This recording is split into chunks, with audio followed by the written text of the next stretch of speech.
Right, I just killed the stream there by mistake, but good evening, welcome to VP4TV. We've got a problem, and the problem was I couldn't get into the room. But we should be good to go now. Let me just do a quick refresh.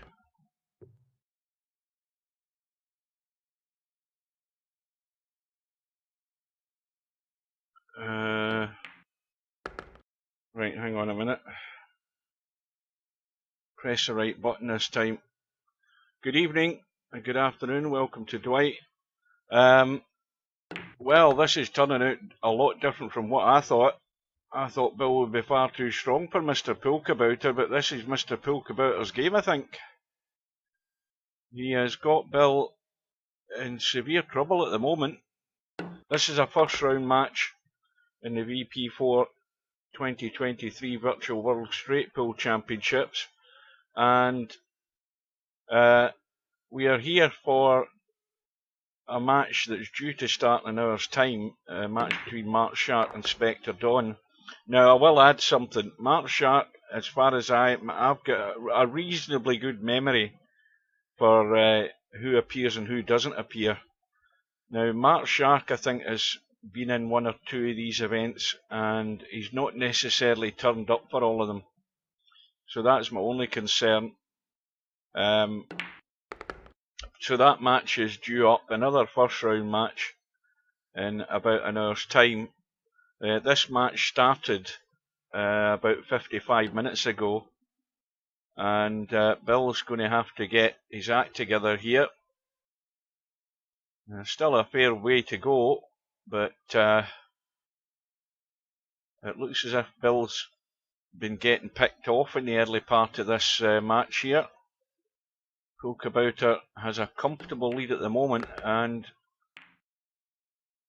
he can build on it. Although he won't build on it much at the moment.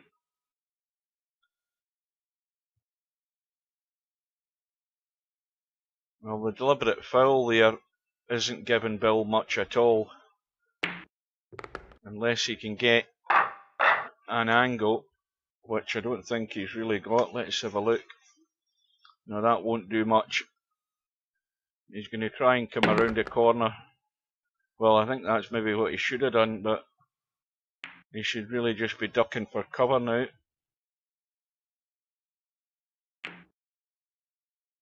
Now, do me a favour, Dwight. Are you on kick? Yes, you are on kick. Do me a quick favour if you're still there.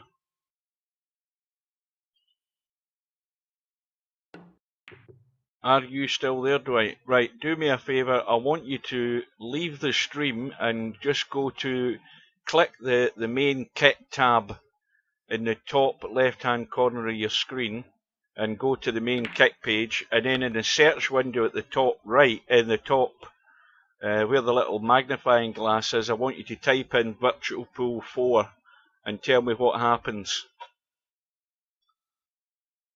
If you could do that for just a second, that will give me confirmation that everything's working. So if you do a search for a game and type in Virtual Pool 4, now remember Virtual Pool 4 hasn't been there.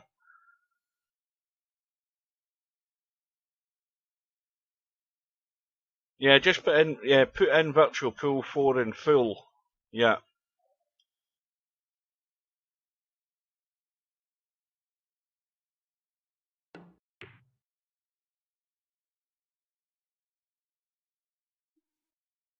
Now the question is, once you get back,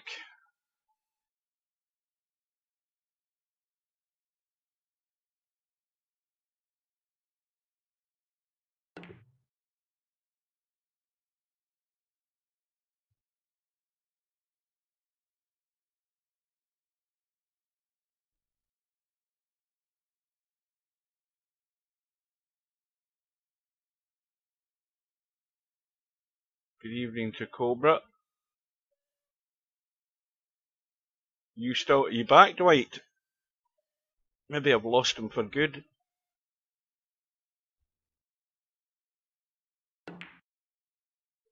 I'm back. Yes, it brought up your channel and marry someone. Well, Anyway, I'll explain that a little bit later. Anybody that was in the lobby earlier on this afternoon may already know, but if you notice, if you shrink your live stream down to the little box, or if you scroll down, you'll see that Virtual Pool 4 is now listed as a game. So it doesn't, you know, the only options it gave me was pure pool or 8-ball pool or something like that. But you'll now see Virtual Pool 4 is listed. So thanks for that, Dwight.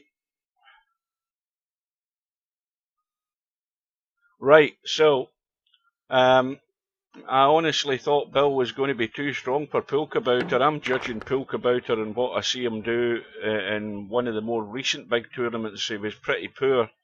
Was it the 8-ball one? I can't remember. There might be a combo set there. But he might be more suited to this game. He certainly, scoring-wise, he's got himself a good lead at the moment.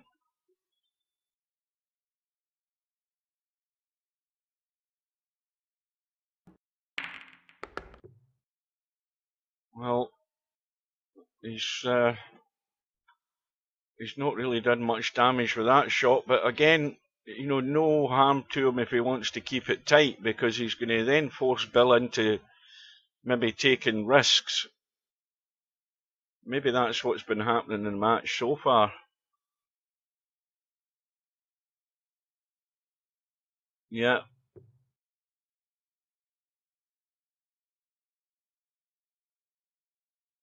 Well, the thing is that Bill's another one who is in the tournament but has paid absolutely no attention to any practice for this game, and neither has Spectredawn. He's not given it a second thought. He's still quite happy playing 9-ball, as has been Bill. None of the two of them have put in any time or effort in getting practice, and as the score suggests at the moment, that's the sort of results you're going to get if you don't put the time in, or at least some time to acclimatise with what you're doing, because this is absolutely nothing like 9-ball.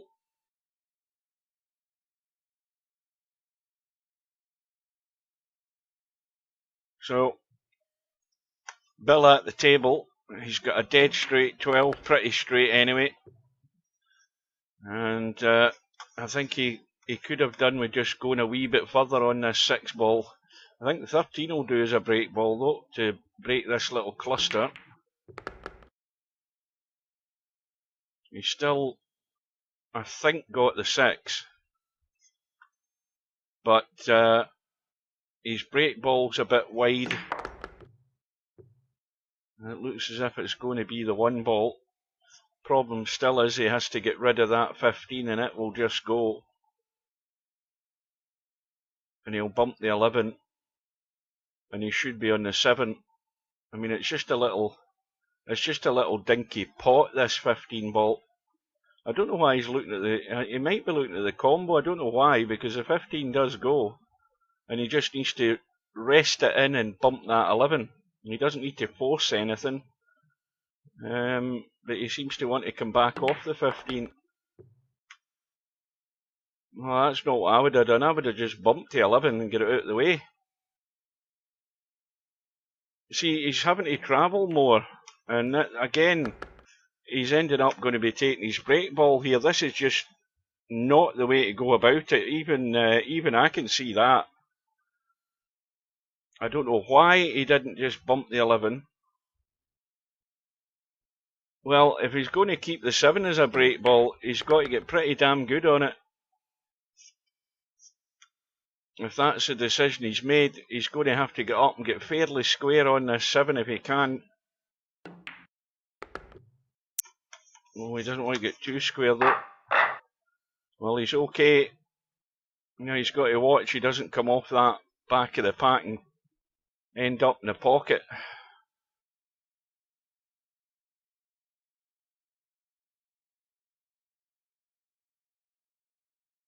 Ah, well, it must have been at times I haven't been here, Cobra.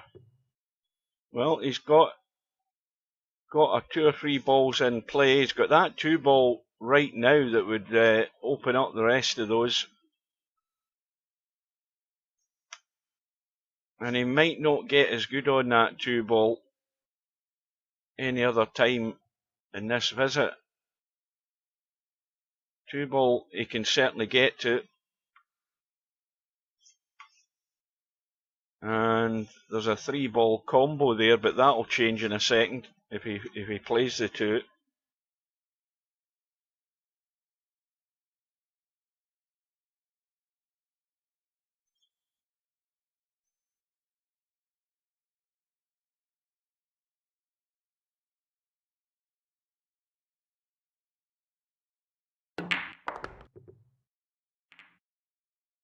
Well, still got,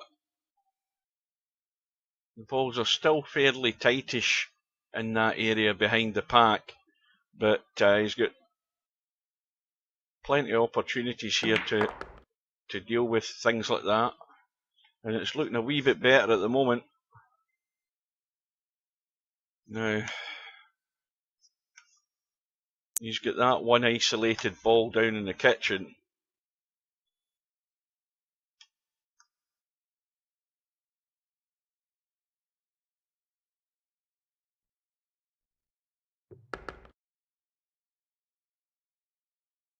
Now that, again, this could change, but the 15 ball is reasonably tight to the pack, but it certainly would work as a break ball. But again, you'd have to get pretty good on it somewhere over this side. You don't want to be too far over this side for that 15 ball.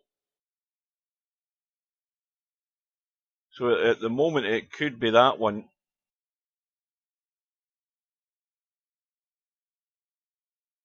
And Bill's got himself nailed to the rail. Not much you can do with the cue ball.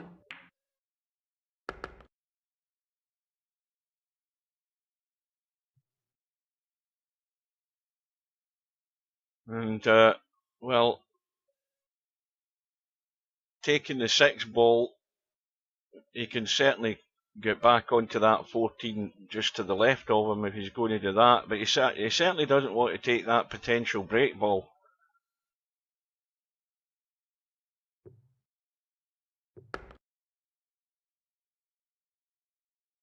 So he's going to have to take the 14, just go forward and come back up, or stun it if he can hold it like that. Now the chances are that the angle he's finished the 13 is no good, because he can't disturb any of these.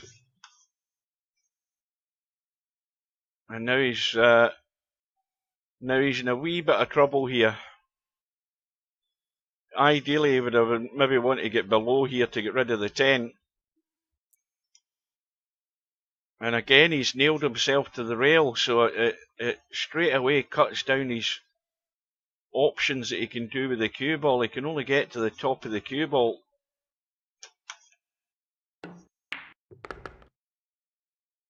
Now he might be forcing himself to take the 10 here. But if he takes the 8 and cuts across, he might push that break ball out the way. So this is just threatening to go wrong here.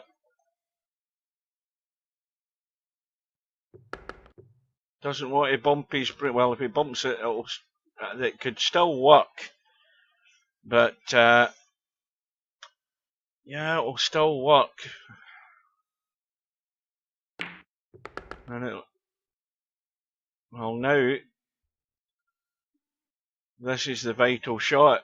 He's got to pot whatever that is, the 10 or the 12.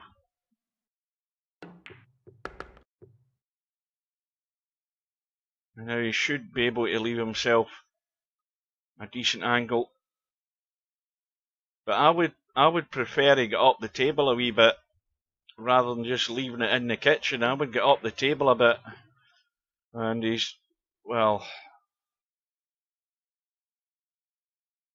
certainly got up the table, but took his eye off the pot. So Bill's visit is 22.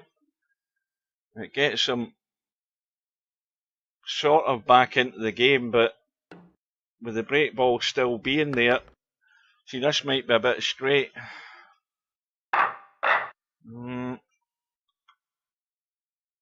Well, he can certainly work with this. He'll catch something. And he's got a couple of balls in play. This might be the story of this match so far, that Bill's not been able to really construct anything that counts, and Poolkabout are just picking off whatever's there and just generally been building up in his lead.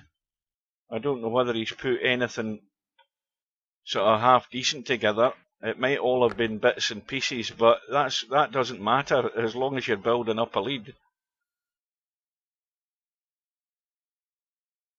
Now, is he on that 13 at the back of the pack? Oh, it's not the 13, it's the 11.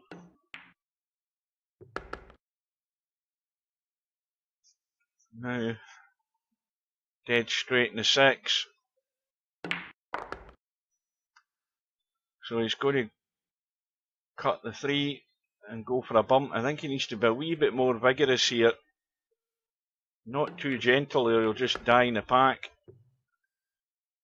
And then in the end he just probably took most of that 5 ball and nothing else.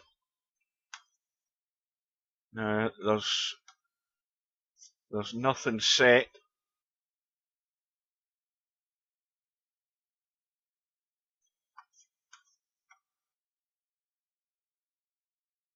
Well, at best he's going to end up with a shot up table in the 5 ball. He's overcut that by quite a margin. And even though he's done that, he's actually got away with it. He's left Bill nothing.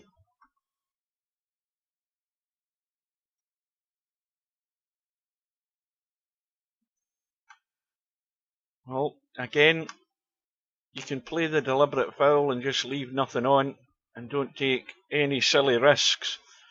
You got to keep things tight, because if you start taking chances and then you end up missing them, well, he's got that one. You're then just falling into the hands of your opponent. Well, we've got a combo that's set there, I think. Pretty much set. It's going towards the jaw, but I think that 14 ball's going in.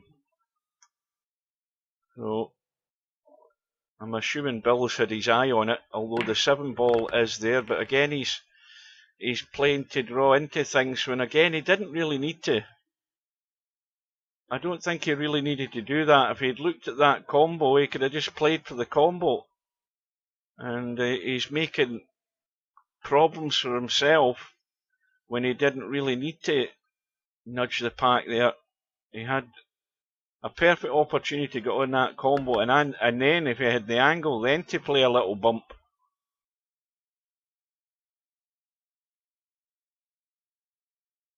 So once again, it's at a critical point in the rack, because there's nothing really doing here now, the way things are sitting.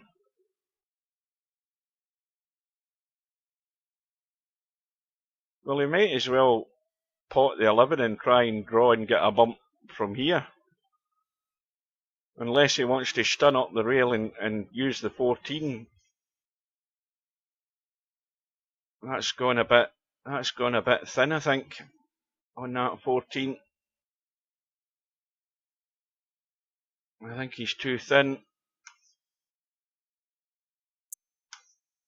I mean, he's going to obviously can cut it.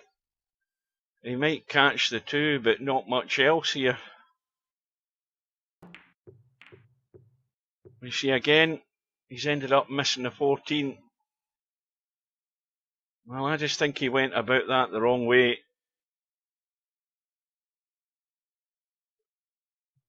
And of course now he's left a 14 ball with a cut and a, well, maybe not. Poolkabouter, I thought, could have cut that. But again, he's keeping it tight. And this is another way to frustrate Bill. And Bill then, if he doesn't keep his head on straight, is going to start taking risks again and suddenly find that the points just start drifting away the other direction.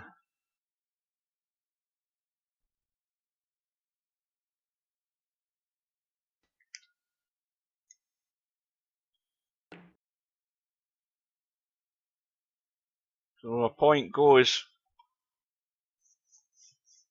But of course, not a sniff of anything for Bill. And Bill could do the same thing. So both players on one foul.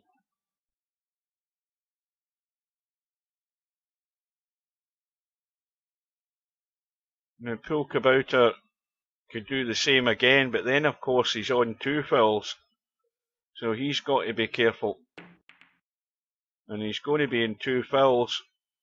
But Bill has been left the 8 ball in play. That 2 ball is out of the pack, so it could be used as a break ball. 4 ball of course can't. And if he's on the 4 ball, he'll be getting rid of it now.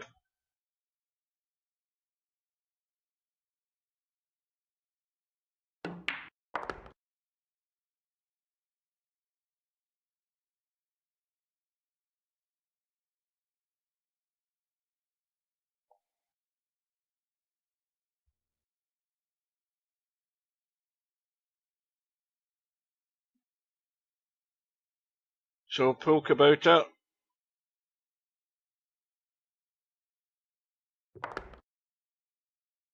Now he can get a hold of the cue ball, but he doesn't want to get a hold of it too much, because if he does, he'll end up probably too straight on this too.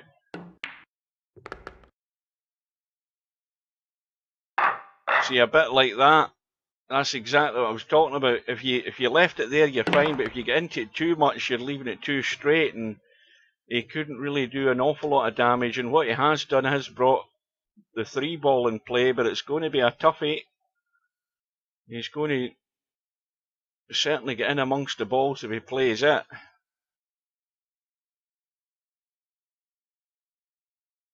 So is that the 12 or the 10? I can't see them from this distance. It's a 12.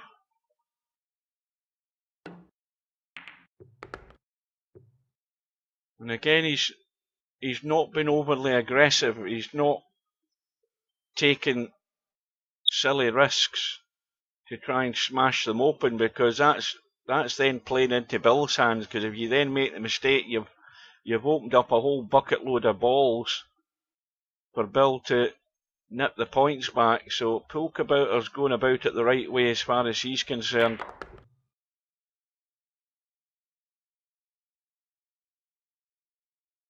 Just pick off what's there and keep it tight.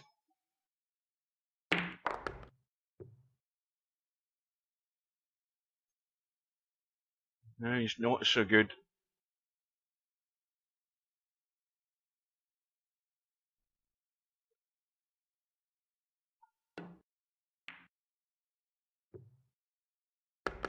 Now he's back under control. Now he'll probably look to just finish in that gap and get on the 6 ball. Now if he gets good in the 6 ball, if he get, well, where's he gone now? Well, this is different because he's now got a good angle in the 7. Just another little nudge. Well, he could have gone forward a wee bit there. I think he could maybe tweak that and pot the one, but again, he's not taking a risk. Quite happy to get some points, give away a point and leave Bill nothing.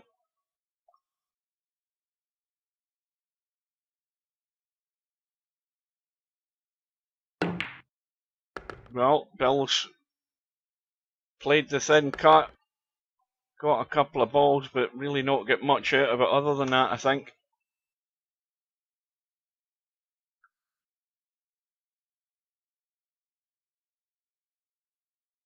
He's trying to, again, see he's taking risks. He's taking risks, trying to spin that cue ball around to get the potting angle on the 6. I think he hit it too fast for it to actually take any sort of effect on that cue ball there.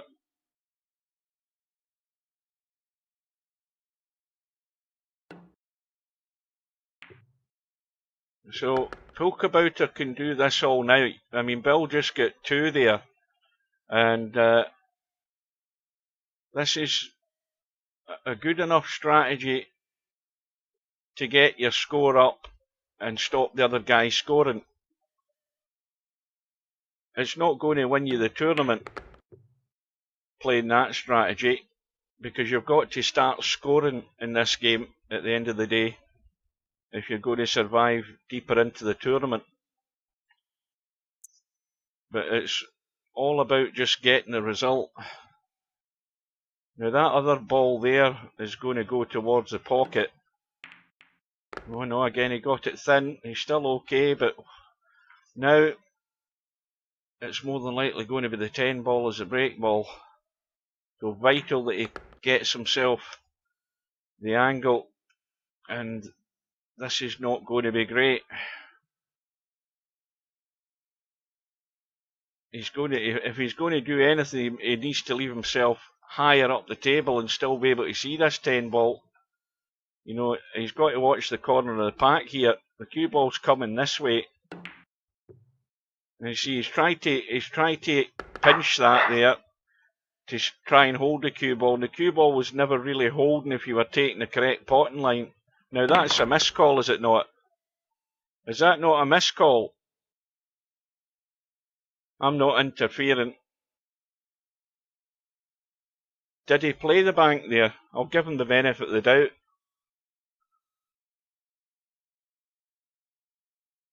Bill's not questioning it, but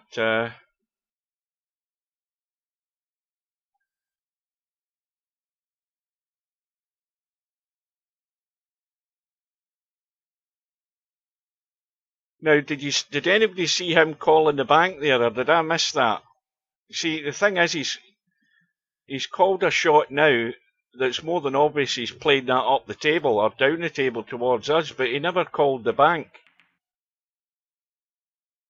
And I'm forming the opinion that he took a bit of a liberty there. He would miscall.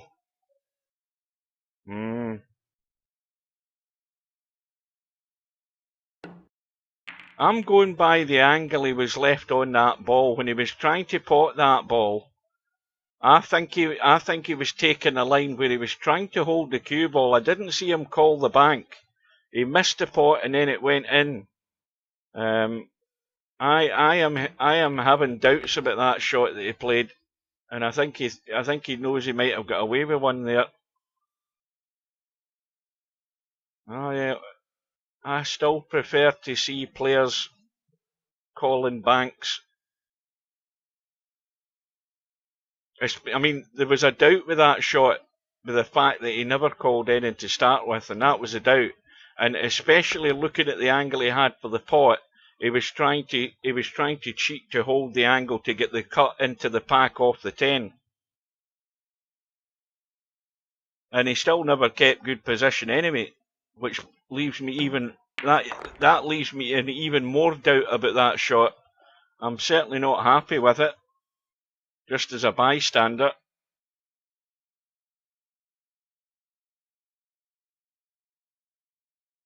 Anyway, welcome everybody.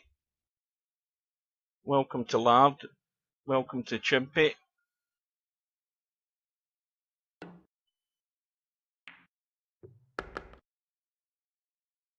But Bill isn't making much inroads in this deficit. If anything, it's grown. It's now gone to 60.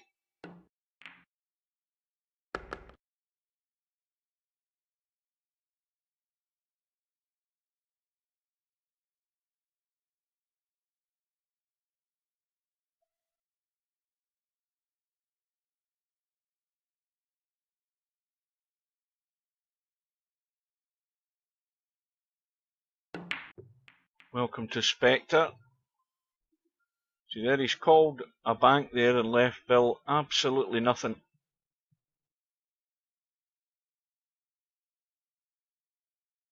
And if Bill doesn't keep this tight, he's going to give another 3 balls away here. And now he's back to taking risks again. And cue ball stuck back in the pack. And well, he's got the 13. It's just nothing but bits and pieces Bill's getting.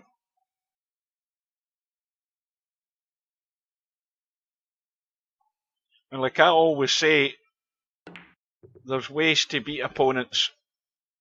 If you don't think you can outscore them, then the one thing to make sure you do is to stop them scoring. And if that's the case, then Poolkabouter's got his strategy right, as the score at the moment suggests.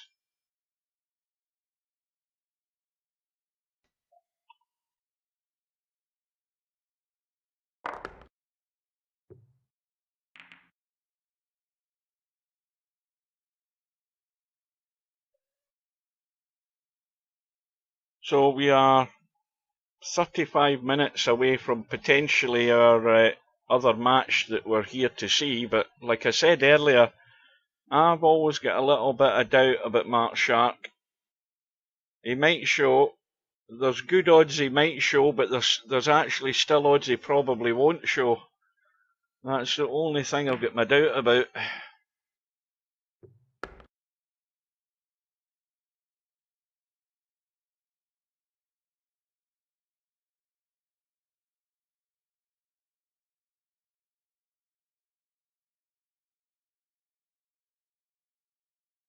Hundreds of videos on YouTube for Starfield. I watched one of the guys today starting to build his starship. He looks as if he'll be, well, I watched him for like 20 minutes. I think he'll be at it for hours. He actually, the part that he had done the cockpit, and it looked like a fighter jet. He had wings on it, he had his guns fitted, but I reckon to build a half decent starship in that game would take you hours to get bits and pieces in place. That'll be a missed call.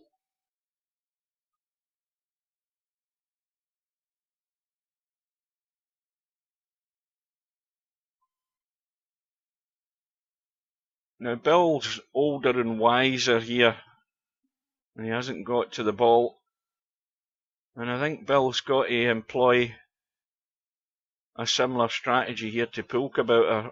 You know, take what you can get and don't take risks. What you're trying to do is just get yourself back into this. There's a right time and a wrong time to start taking risks.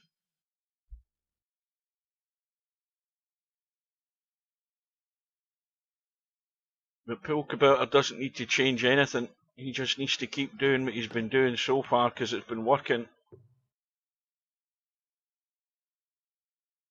And when you start seeing your opponent pushing the boat out and taking risks, then it gives you even more confidence, because you know you're just picking off what's getting left each time.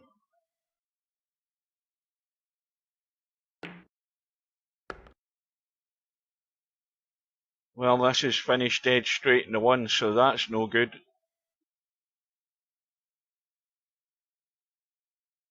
Needs to roll through as far as he dare to that top rail to leave the... Well, I was going to say, let's have a look. See, if he'd rolled through at the top rail, he could have played the 7 into the side and then rolled through onto the 8 ball for the break. But he's got the pot, and he's got the pace, and he's perfect. He's done it his way. He's got a good angle. Now he needs a bit of pace. Well, again, he's not smashing them. He's not smashing them, and he's not really got anything that's comfortable here. Nothing at all. I mean, that 13 ball, that's way into bedhead territory, that 13, and you'd be taking a huge risk having a cut at that, at this height.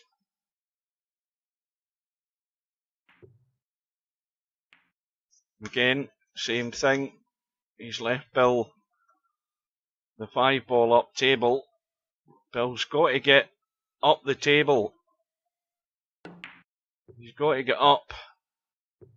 He needed to get up a lot higher than that. He needed to go right through and up the table so he could at least see the 6 ball. And he's on nothing.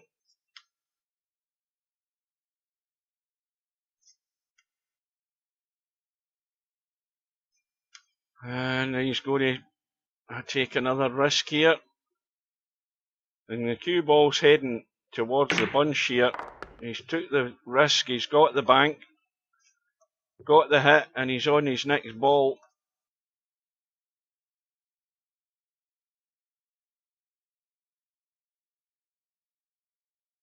Now is Bill, I thought Bill had gone there for a second.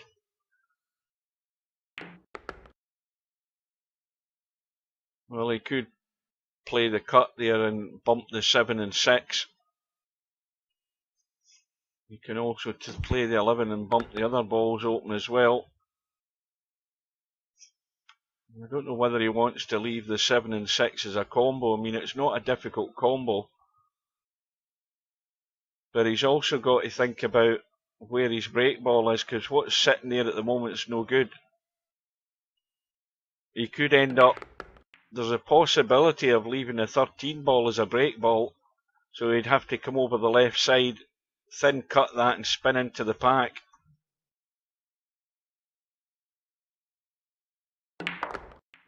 He's got the nudge, but has he got a shot? Well, he's got the 6.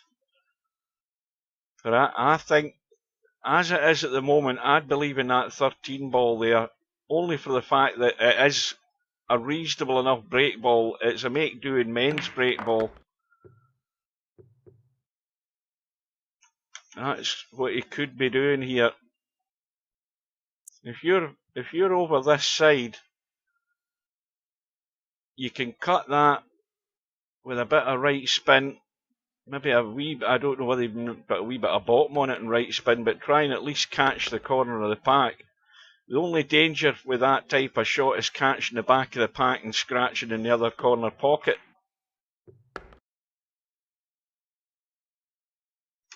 Well, the nudge has brought the 15 into a much more suitable position now, though.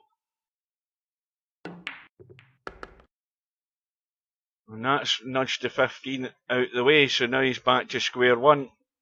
He's going to have to commit to the 13.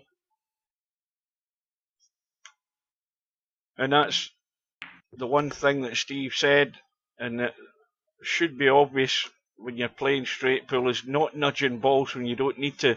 And again, he's nudged his potential break ball, and it's a lot worse than it was. I don't think it's very good now. He's stuck it to the rail pretty much.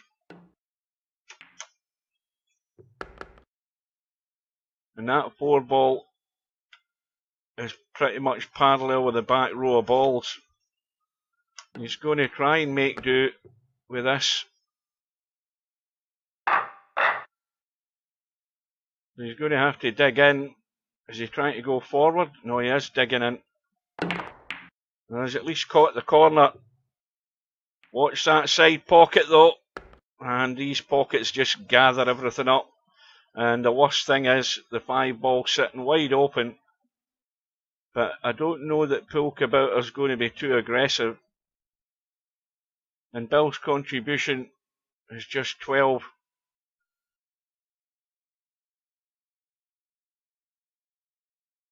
Didn't have a look at the pack to see these.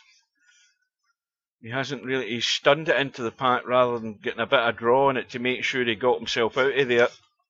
And he's in no shot. He's nailed to the 13.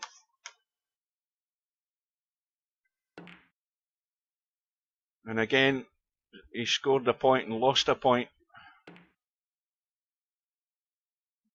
So both of them on 1 full.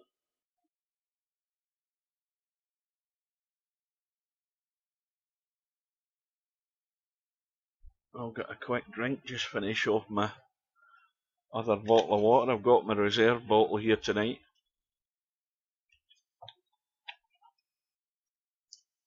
I've still got some in it.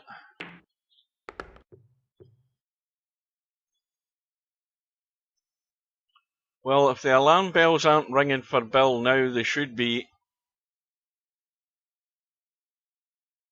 Pool kabouter 59 in front, I think.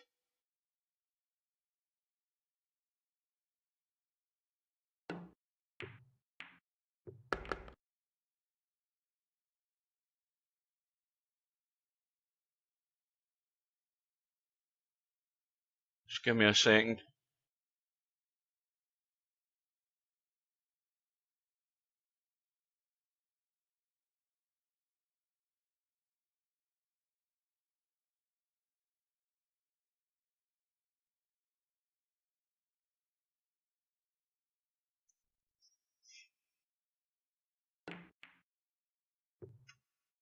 What the hell's happened to my donut? There we go.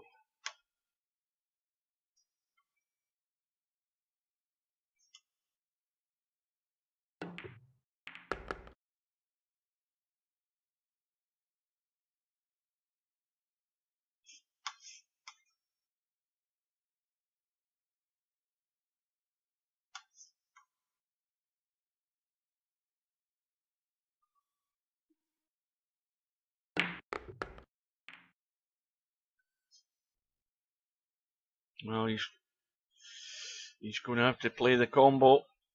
It's not dead set, but he can't see anything else to play. I mean, he can jack up over that 7 ball, but you don't really want to be doing that to play the 3. He could cut the 9. Cue ball leaking away again though.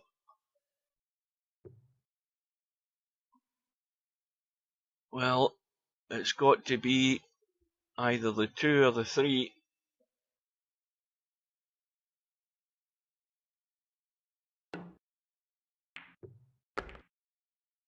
Again, the cue ball's leaking away. Everything's at distance here. Could have done with a nudge on that 7 ball.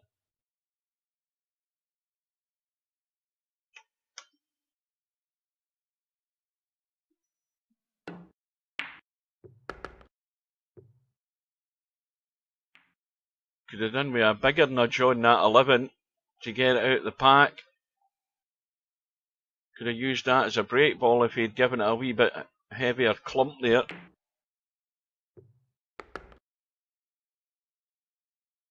Well, of course, that other problem is there. That might be a combo. Let's have a look from this side.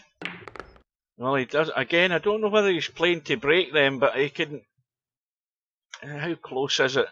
Maybe well, there's a gap, but not much, which is probably why he ended up getting a little breakout on them. And again, he's not got a great break ball. I mean, the 4 balls at the back of the pack, but that's not going to be much good when he's still got these other 2 balls middle of the table. But it looks as if he's going to be working at the back of the pack here, and he's got to get the corner 2 balls if he can. Welcome to Spud Boy. Now let's see, this is vital that he gets the decent angle. He can leave himself closer to the rail if he wants here. And this should be pretty good to catch those corner balls. Doesn't want to go stunning straight into the pack.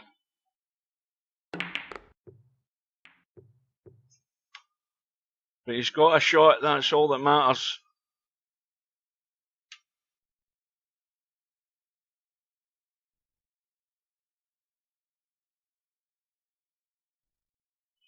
Let me just tab to the lobby and have a quick look.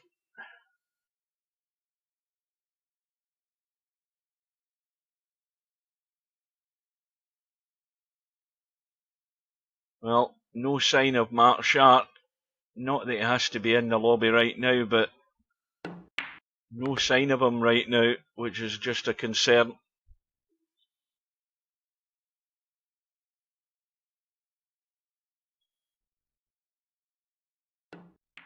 Oh, I'm willing to bet it probably is.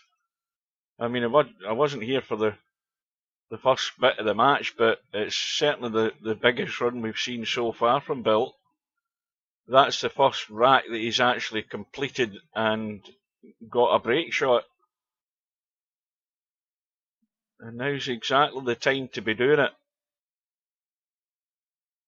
He's just got to work on getting rid of the deficit. I mean, what he doesn't want to do is be desperate to keep the run going and then, you know, giving up another 10 or 12 balls to Pulkabout. Bill's got an objective here, is get himself back into the game, but don't do all the hard work and then just give away an easy set here for your opponent.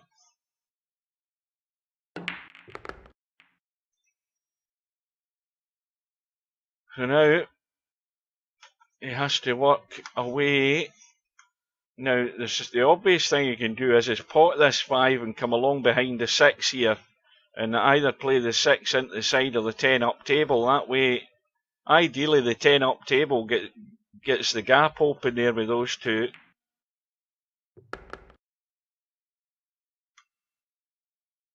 Well, you should be paying attention to the way they're set there to work out a way to deal with them. And the 5 ball would be the ball to do that. So he's given himself a bit more angle in this 5. This cue ball's got to be delicate, and that's pretty good.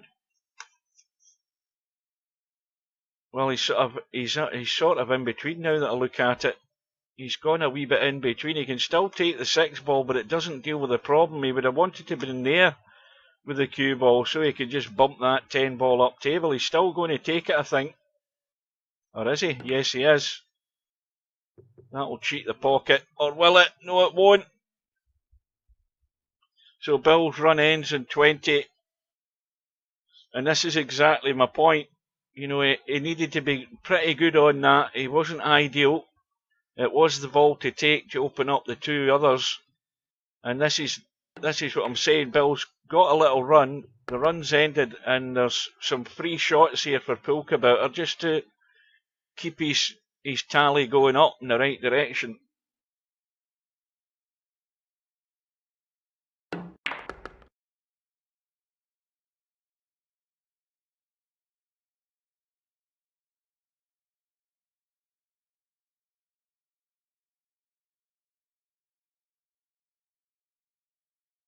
I'm not sure where Markshark is in the States. I'm pretty certain he's in the States. I keep getting mixed up with some of the guys from Canada. I think Markshark's in the States. I'm not sure what side of the divide he's on, whether he's East Coast or West Coast or Mountain Time or whatever. But that little nudge that he's had there has freed everything up. 13 ball is a break ball. He's gone 2 straight on the 3. So he can only go forward or back, and obviously he can't go forward because he's going to follow it in. And now he's left it short. Didn't get into that enough.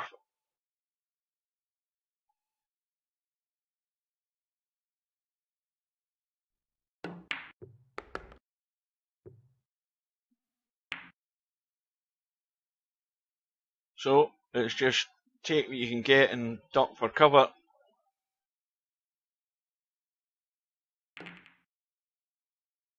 And this time he's got a rail. Now Bill's, if he can see anything in that 11, he'll bank it. It's not the 11, it's the 30. Is it the 11? It is. But again, I mean, there won't be an awful lot of damage done here, provided he doesn't get around the corner and bump into the pack. Well, he's went around the corner the other way because he overcut it. Now, a quick look at the pack, see if there's anything that's still too tight. There's nothing doing there.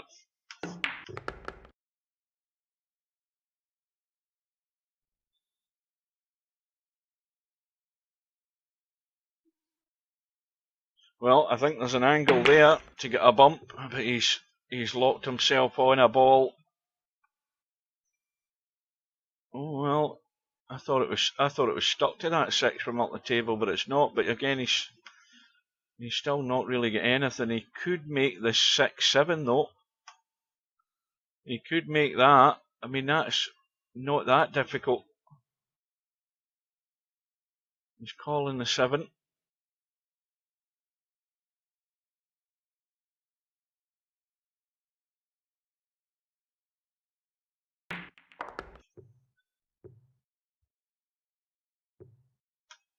Doesn't want to land on top of the 1.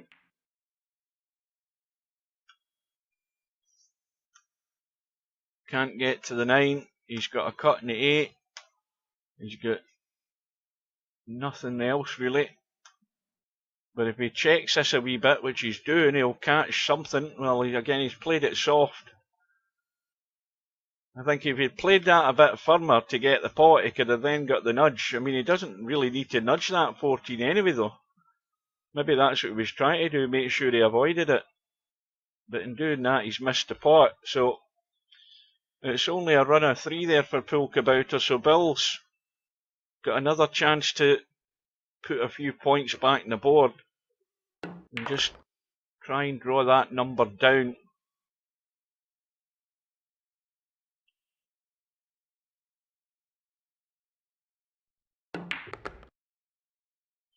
I'm going to just tab to the lobby again.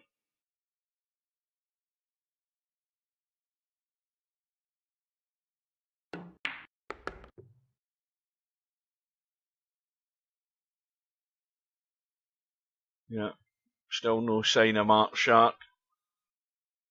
We live in hope that he's going to appear.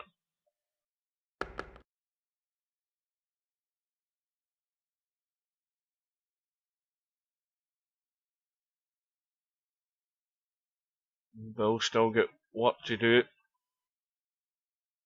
to try and construct anything of what's left of this rack. You know, he's obviously got a good opportunity to drop behind any of these 3 off that 1 ball.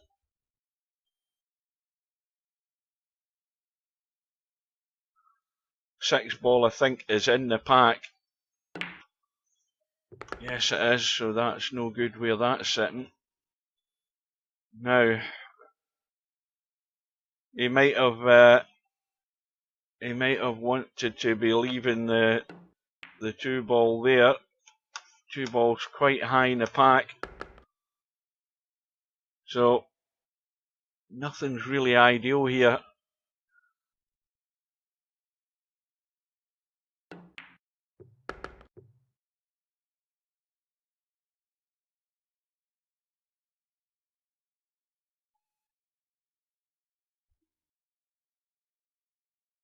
"27th of August, aye. That needs to slow up a bit. Well, he's got to be careful, because if he's going to take anything in the pack, he has to go forward. But he's got to catch the top of that 7.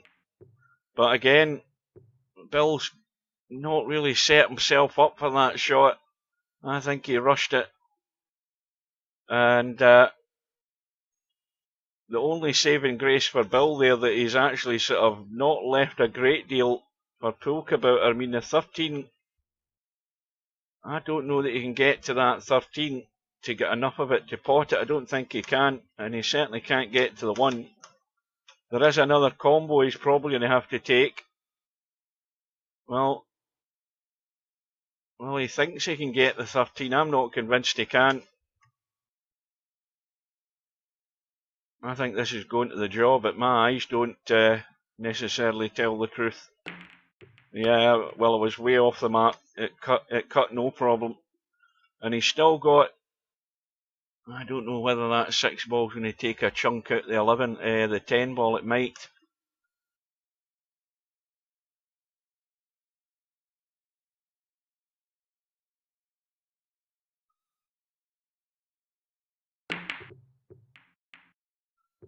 Well, Bill will be relieved. It's only 1 point to Poolkabouter, and there's enough balls for the choosing here for Bill.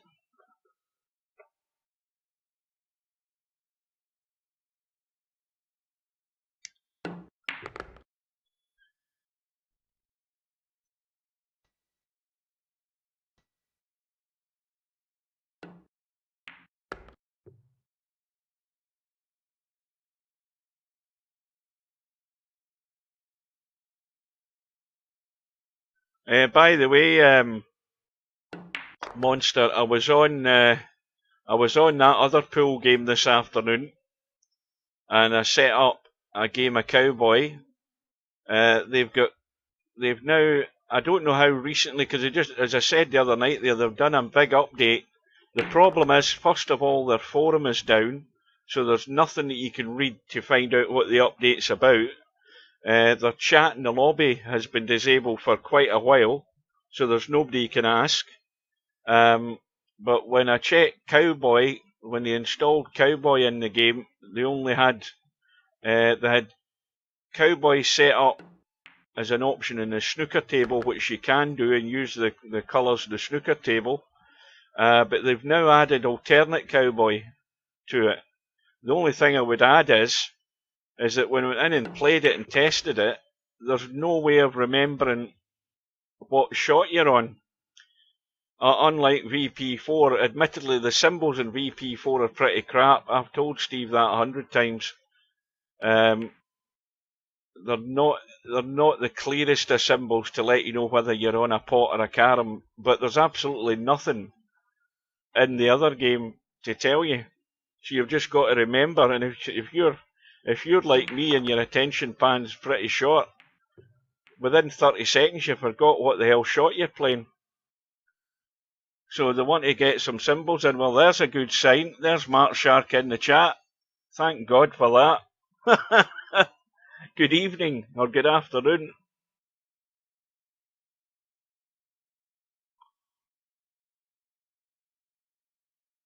And Monster, you know I'm pretty reliable in Cowboy. Once I get my eye in,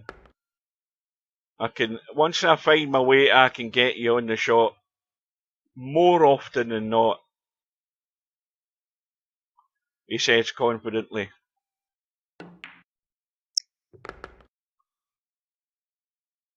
Yes, I do get carried away with my 3 railers. I'll admit that. That's the way to catch me out. Leave me a 3 rail option and I'll take it on. That's what I did in the Cowboy World Championship. Hence why I didn't last long in it. Well, good luck, Markshark. But if you want to give yourself any confidence, just look at what Poolkabouter's doing here to Bill.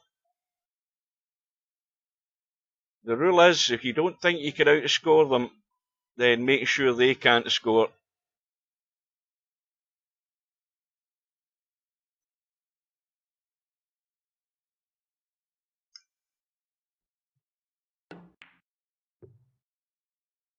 That's not going to get there, I don't think. Well, there's Bill's break ball. And of course the problem is, he's going to have to try and nuss this 9 ball onto the 5 and leave the 9 ball there as a break ball. And this is going to be no good. He's too straight. He's too straight. Even if he does get a hit, I doubt very much he'll do much damage to the pack. Yeah.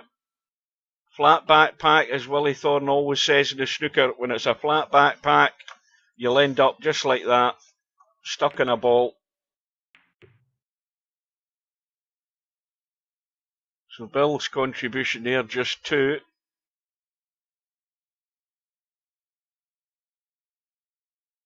No, his biggest lead was 60. It was 60, Spudboy. He got to 60 twice in front of Bill. And he's, what, 58 in front again? No, wait a minute, hang on. No, Bill's in 95 now. He's 30, somebody can do the arithmetic. He's 33 plus 5, 38 in front at the moment. But he was 60 in front.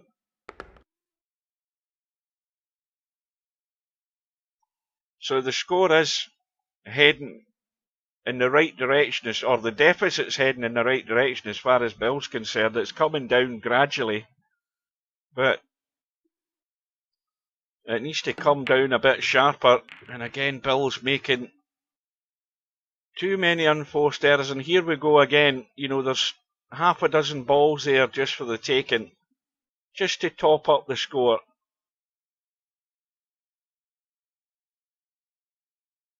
So we are 6 minutes away from the main match of the night. between Markshark, and it'll be an opportunity for us to see Spectredawn playing straight pool. Because again, I've not seen Spectredawn paying any attention to practice for this game.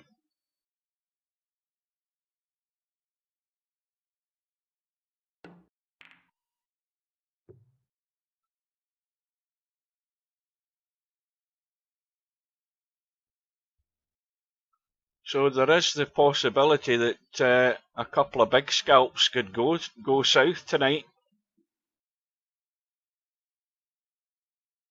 2 seconds.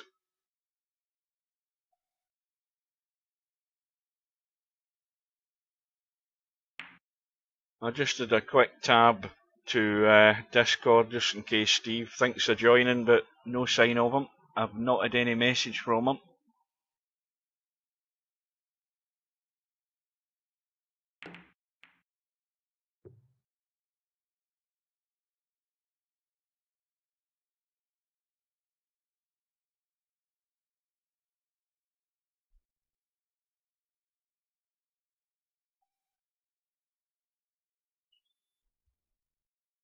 Well, you know, potting balls, of course, is a big part of straight pool, but as we've all seen, that's not the be-all and end-all of it. Bill has gone. He's probably on his laptop.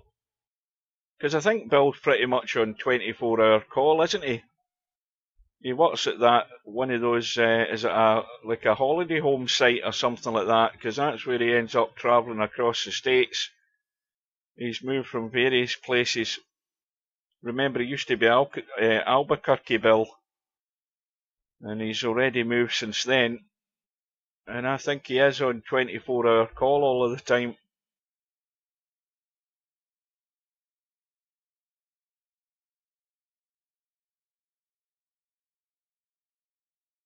Well, it says Bill has arrived, but I think Poolkabouter's gone now, because there's no sign in the queue.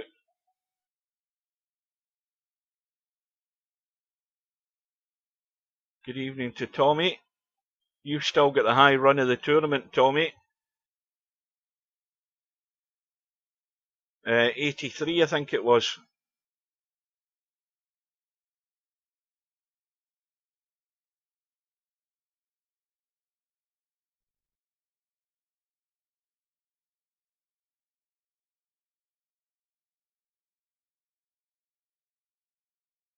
Well, now Poolkabouter's gone, and now he's back. And I think we're good to go.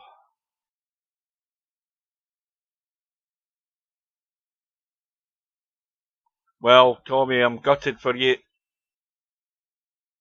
There was no one more than me gutted for you in that match with Cobra, because Cobra's sphincter was as tight as a drum, because he thought he was going down. And you had every chance to do it. Every chance. Just needed that one good positional shot, and you'd have been home and dry. Well, Poolkabouter took a bit of a risk there, trying to play the combo into the side. Now, what's he left Bill, though? That's the question. Well, he can see the 10, certainly, so he's okay. He's good to go.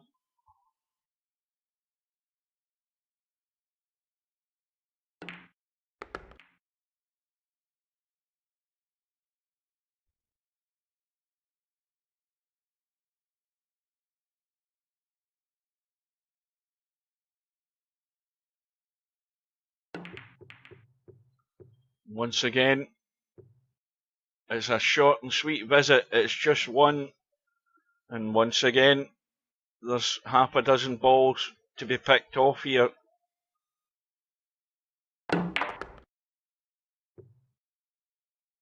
Well, I think he might have been trying to nudge those, but I don't think he needs to nudge them. He can just he should be just picking off what's there for the time being.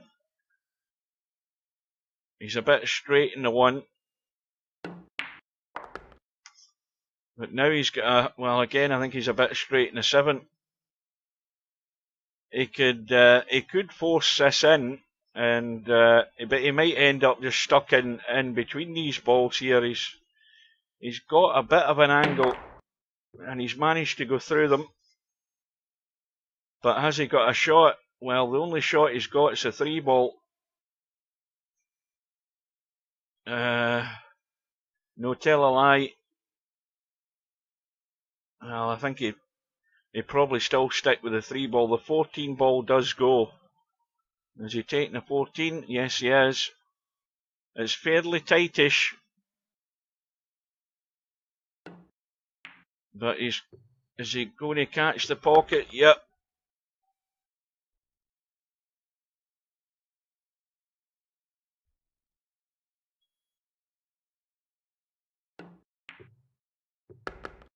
Now, if that was, is he on the 3? Because if he's on the 3, he's good to go to get rid of one of those 2 balls.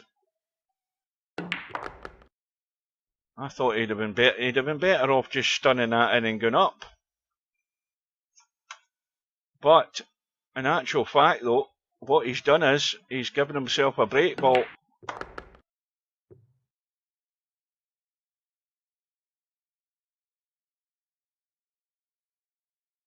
Well, this shot you play here, you a little bit of draw and stun across for the 4-ball.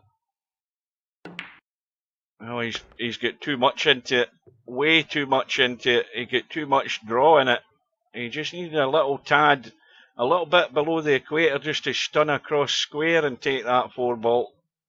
And there goes his break shot.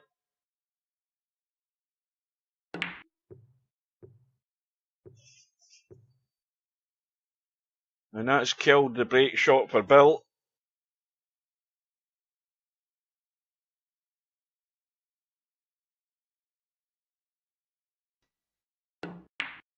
Good evening to Bedhead.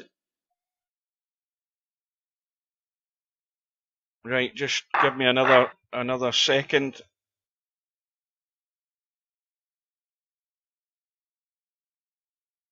Right, so it looks as if Steve has no intention of coming in. He's probably busy.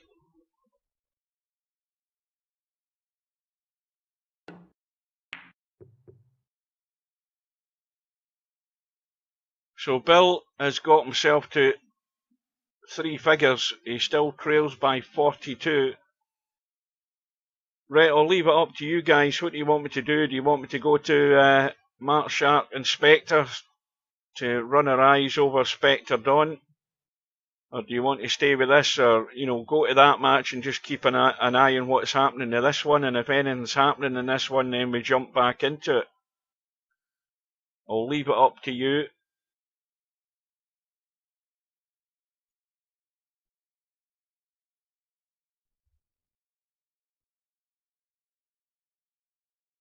Well, I'm not getting an awful lot of opinions coming back. Well, there's 1 vote for Spectre's match. Now, well, the safety's gone wrong for Poolkabouter. Bill's got a pot in the 4, but it's, again, not a great angle to do a lot of damage. But if he can get good in this 13, once again, he would have much rather been there. That way he can come off the pack rather than get into it.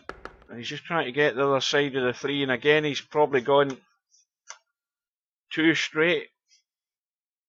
He's too straight. Right, we'll see how this ends up first of all. Yeah, well, it's ended up straight away, and again, Poolkabouter can pot some balls. So let's just head into the match between, where the hell is it? The match between Markshark and Spectredawn, and Markshark's off the mark. He's off and running. Oh no, he's not.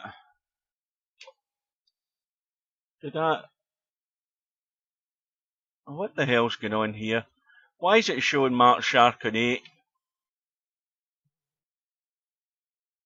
And well, that's confusing. Well, here we go. It's showing Markshark with 8 points on the board there. Did you see that?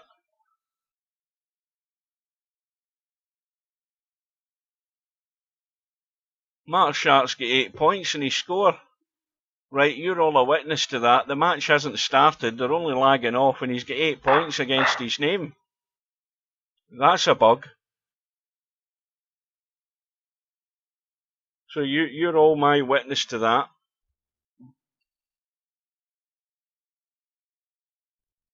Right, so Markshark to break off now. You're trying to get the opposite corner ball back to the pack. Well, he's done that, but he's brought the 9 ball in play. So we're going to get to see Spectredawn straight away.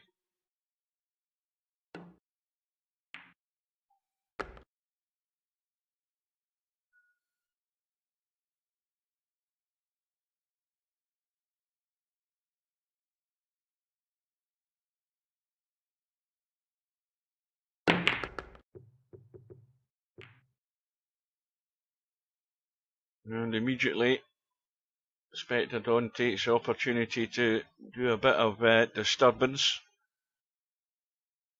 And he's got a few options here. Tons of lag. There's not any lag on the stream, because I'm looking at it on Kick tonight. And the stream on Kick looks good.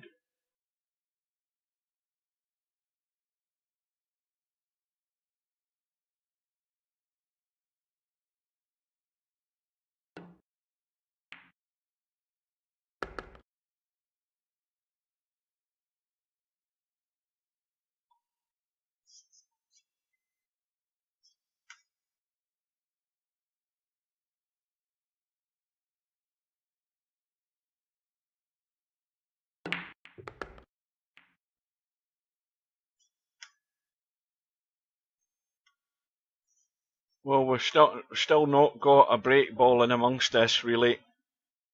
You've got, obviously, the 1 and 7, which he could end up having to make the combo with that.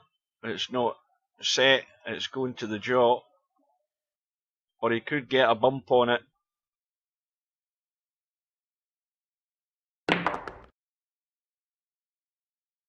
Yeah, well, there's always going to be a much longer delay on YouTube more than anything else.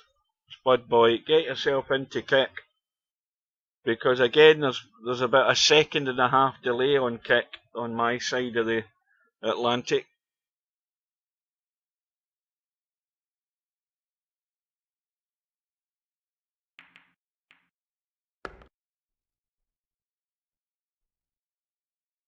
Yeah, I was in Twitch. I had Twitch up on my screen last night, and it was probably very similar to Kick last night. Twitch was going pretty quick.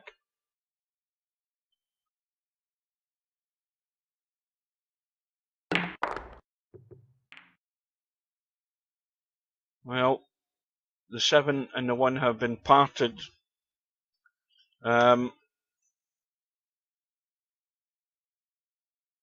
Well, and again, an easy enough combo to stay at the table here.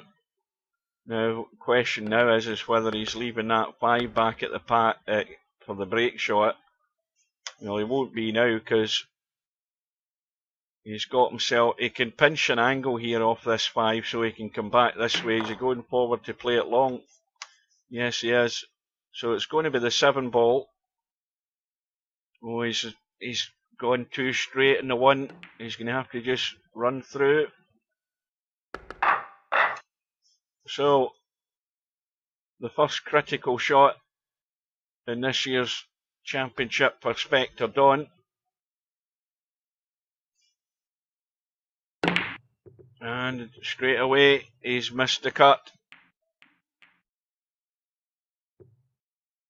And that's the one thing that he's got to get right to string runs together, is getting that break ball and getting on it good. And he was on it good. And even though these are bigger pockets, you've still got to get the line right.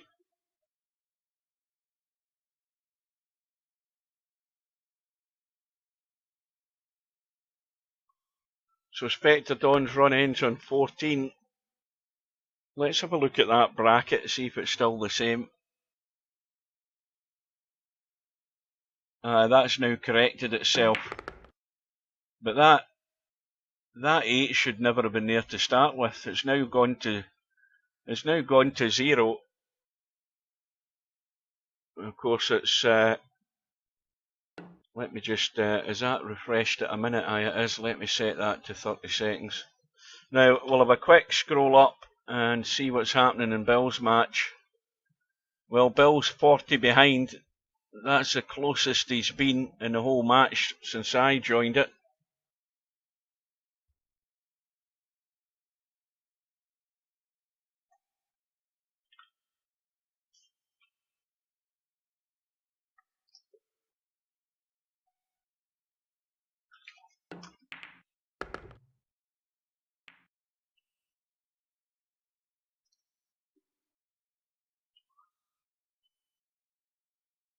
Of course, the one thing about this game,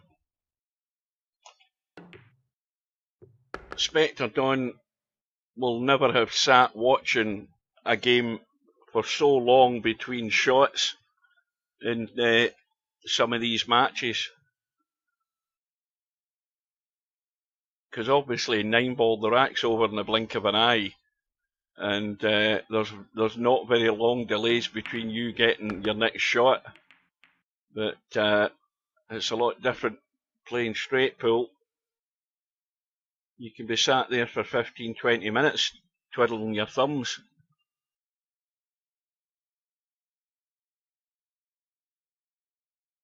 Kick still won't cast.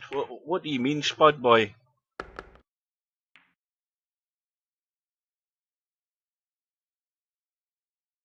Or did you mean to type last?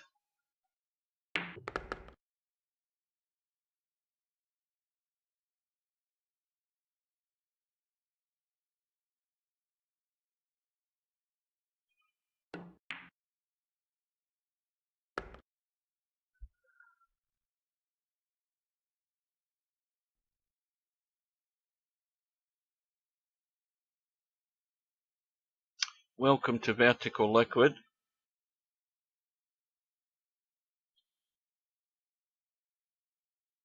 Well, I think there's enough of you guys here to tell you what I did earlier on this afternoon. I went on to Kick, and I scrolled down to the bottom of Kick's main page, found the contact tab at the bottom of the page to contact support. I sent them an email, and I told them who I was, and that I had set up a channel fairly recently on Kick, and that I stream mostly Virtual Pool 4 on my Kick channel. Well, that's pretty much all that I will generally stream on it. And I explained to them that the games list does not include Virtual Pool 4. There are other pool games that they do have listed, but Virtual Pool 4 isn't one of them. And I said to them, I have one suggestion. Could you add Virtual Pool 4 in the games list? So if you look at Kick now, you will see that Kick shows the game as being Virtual Pool 4. Because no sooner had I sent them that email on a Saturday afternoon my time, which would have been early morning or late morning maybe, in fact probably like 9 o'clock in the morning in the States, I got an email back pretty much immediately. I can't remember the guy's name, but it wasn't an Autobot email reply. It wasn't like thank you for your suggestion, this, that, the next thing or whatever. But it did say thanks. We'll get that added as soon as we can. Well, no sooner have I said that than they added Virtual Pool 4. So now I won't be streaming pool. What the hell's it called? Pure Pool or anything like that. We now have VP4 listed thanks to me. So they certainly they are open to suggestions. I'll give them that. And the response was immediate. Good evening to Jose.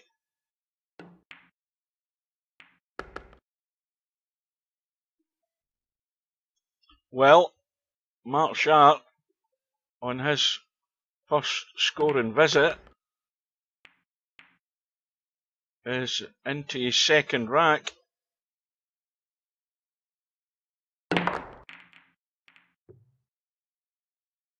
Well, now Markshark has, well, he's got one break ball he can work with, the 7 ball. The rest of them aren't really that good unless you're cutting something into a side pocket. But again, that could change if he doesn't avoid this 7 ball.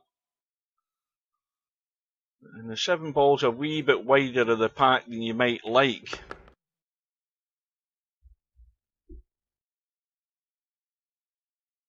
Yep, you can thank me. You can thank me for that, guys. In fact, I'm surprised that none of you actually contacted Kick and said the same thing. But well, Steve will be happy that Virtual Pool 4's listed on it. And in fact, when I asked Dwight to go to the main Kick page and do a search for Virtual Pool 4, it actually found my channel and somebody else. So there's maybe one person more than me that streams Virtual Pool 4 on Kick. And I think he said it was a woman's name, which is even more unusual.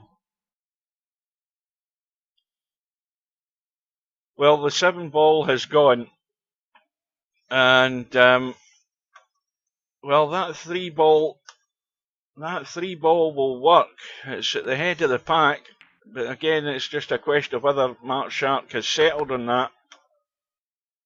5 ball again's a bit wide, so there is choices, but I think he ideally wants to keep that 3 ball there. And he probably wants to take that 12 right now as well.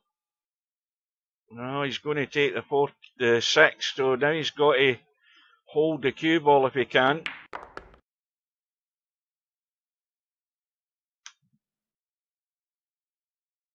I think he can stun this in and hold it. It's going to come back a wee bit. It's going to come back a wee bit, but he'll have the angle. And that'll do. Now, again, he's got to go forward with a bit of pace here to make sure he doesn't die in the pack. And again, all you want is a ball. But he's got 3 or 4 to pick from here. So this is a good start for Markshark.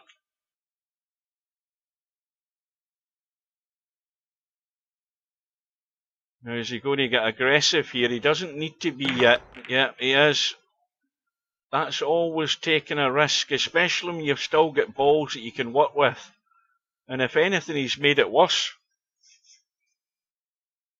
Well, there's a critical ball to go on here to do some damage. You pot that, what is it, the 10 ball? Pot the 10 ball, get off the rail and get onto that 13 ball like that. You can do some smashing up here. So he really needs to be studying that back end of the pack there.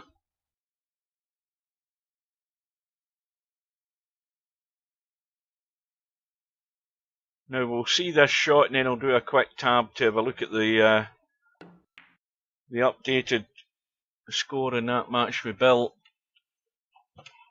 Well, Pool Kabouter's still on 151. Bill is 5 behind, or 6 behind. So Bill is coming back.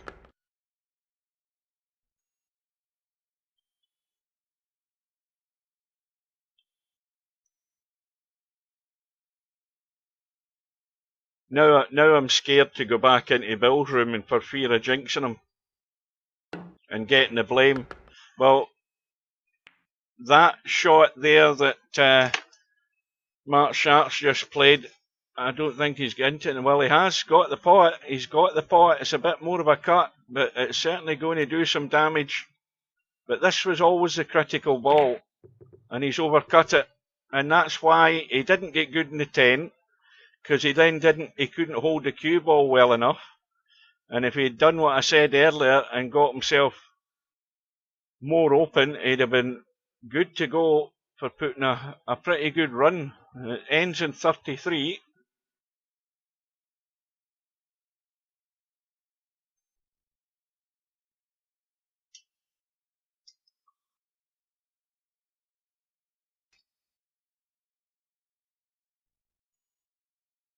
And Spectredawn is now finding out that, you know, if you make mistakes, you could be sitting there for an extended break while the other guy's putting the points on the board.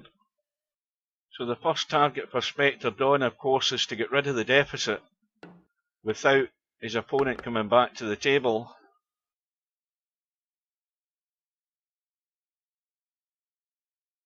And again, with this game, you have to do an awful lot more thinking in this game than you do in 9-ball. You most certainly do.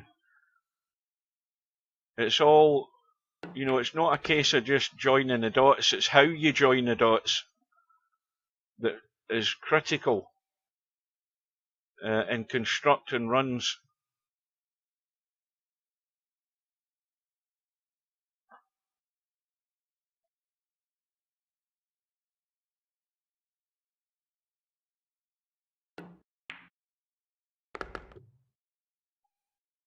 Quick tab again. And Bill is in the lead.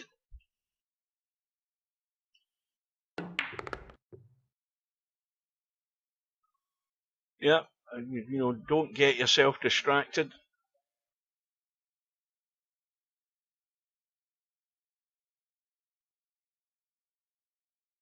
And sometimes, of course, your game plan has to change within the space of a couple of shots.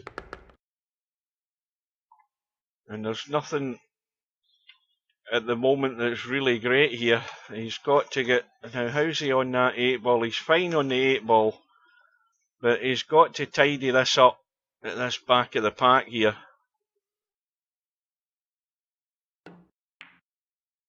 But having done that, he has to be assured of what ball he's using as a break shot. And it looks as if he may well be going for the 4-ball next, but he might be a bit straight. No, he's fine. He can work with that. He's playing the 4-ball.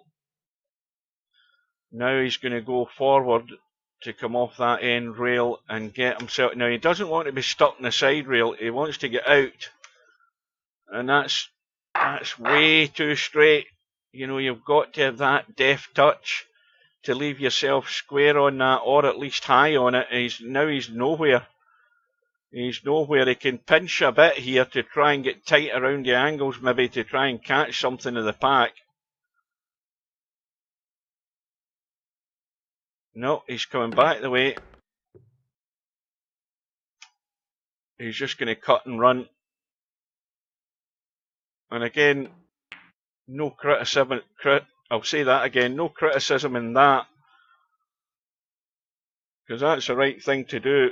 You know, take what you can get, and if you can't get good, then just leave nothing for your opponent.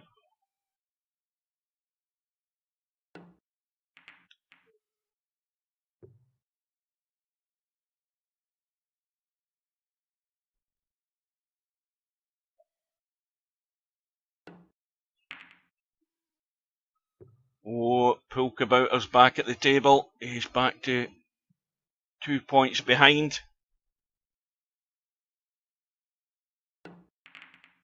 So it looks as if it's going to end up pretty close, that match.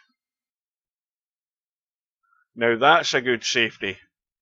How often do I keep saying about that in straight pull? If you can get that cue ball stuck to the bottom rail at big distance, it's so easy to nudge a ball out into play like that. Now,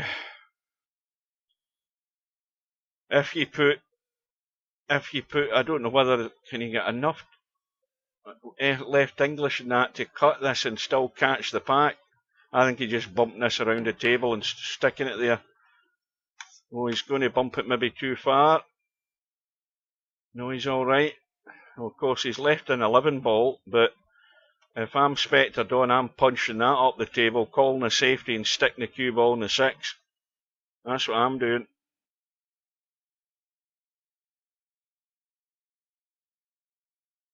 Bill's room is messed up. I can't enter. Right, well, I daren't try and enter it.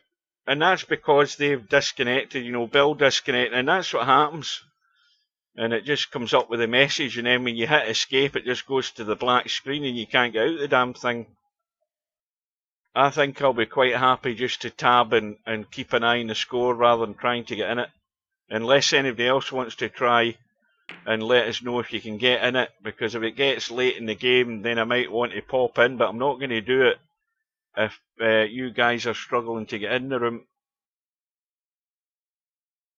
We'll just tab and keep an update. Well, here's a little exercise for Spectredawn to pick his way through to the break ball that will open this pack. Now we can clearly see what one that can be. It could also be the 10 ball. So he's got 2 choices. He's actually got 3. I mean, he's got 3 balls where he can do damage here. And this is about the skill in making that choice when the time is right.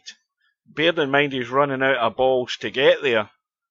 He's not sitting good as it is right now. But this is where he has to be getting himself on a spot where he can improve the situation down this end of the table. He could try the 4 ball and cutting across, but that might not give him a great deal, but he's going for it right now. And that was well done. He's at least improved it a bit. They've all got a gap between them. They can all be picked off and tidied up. But where's his break ball? It could be the 14 where you're playing it from out there to cut it in and come into the pack. Never the best way of doing it. Quick tab. And, well, there's nothing in it. Bill's a point in front. 159 to 158. Did any of you other guys try to get into that room apart from Cobra? Let me know. Do me a favour. Somebody try and get in. You might have to kill your game to get back out and restart VP4, but if you do, then I'm going nowhere near the room. I had enough of that bother the other week there. I can't remember whose match it was, but that was torture. So Spectredawn looks as if he's going to have to take what might have been a potential break ball. Well, I don't think the 10 ball or the 13 ball are actually in the pack. I mean, that rack will rack. The balls are like that. Where the edge of the ring is, the donut, is where the ball is. So, but they're very tight to the pack. And well, he might be able to improve it here with a little brush, not too heavy. Not too heavy. Oh, he wanted to be a wee bit heavier than that, though. He wanted to be a wee bit heavier than that. That's a fail. Because if he had just pinched a bit of the pocket there, he could have nudged that 13 out to a much better position. So he's going to have to play the 10 ball in the side, I think.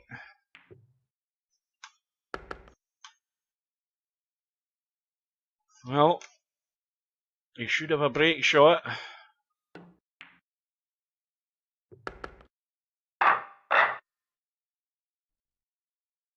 So here we go.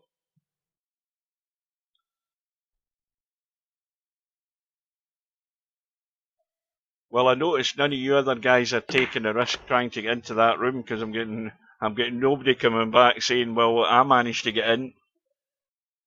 And that's a good little break from Spectredawn. His run goes to 14. He's now 5 in front. And he's got plenty of options here.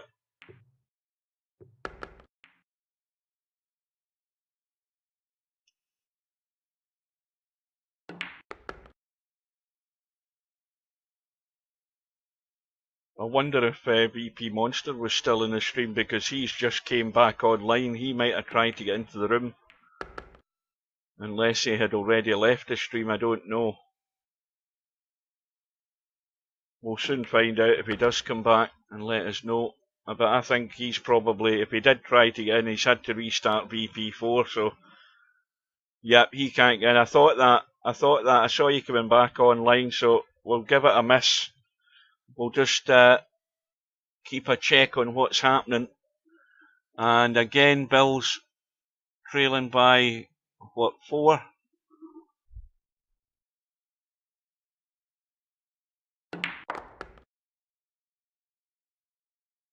Spectredawn, once again, as he's whittling down these balls, he's still got a problem.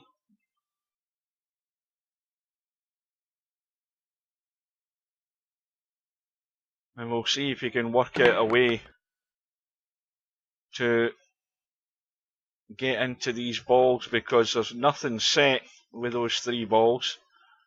And that 14 ball's a bit awkward. And he's now got himself good. That's perfect. That's perfect. He doesn't need to be brutal with this, he just needs to pot it. Little nudge. He'll still have the 15, he doesn't need to do any major damage, just nudge things open. And I say he still have the 15 ball. Let's have a look. Oh yeah, he's left himself stuck in the 7. But he's okay. Once again, the question is where's the break ball? Now, he could take the 2, drop across for the 15.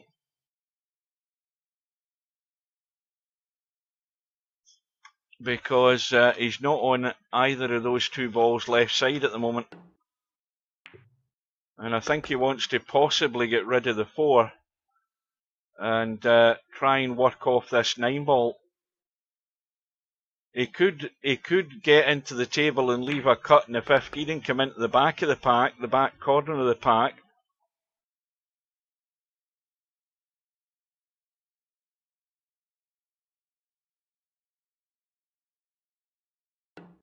Well, the 15 ball's now gone, so it is going to be the 9 ball. Now, he's either going to go inside the 9, whenever I say inside, I'm meaning near the rail, or he could leave himself high. So he's gone inside, and he's got the angle.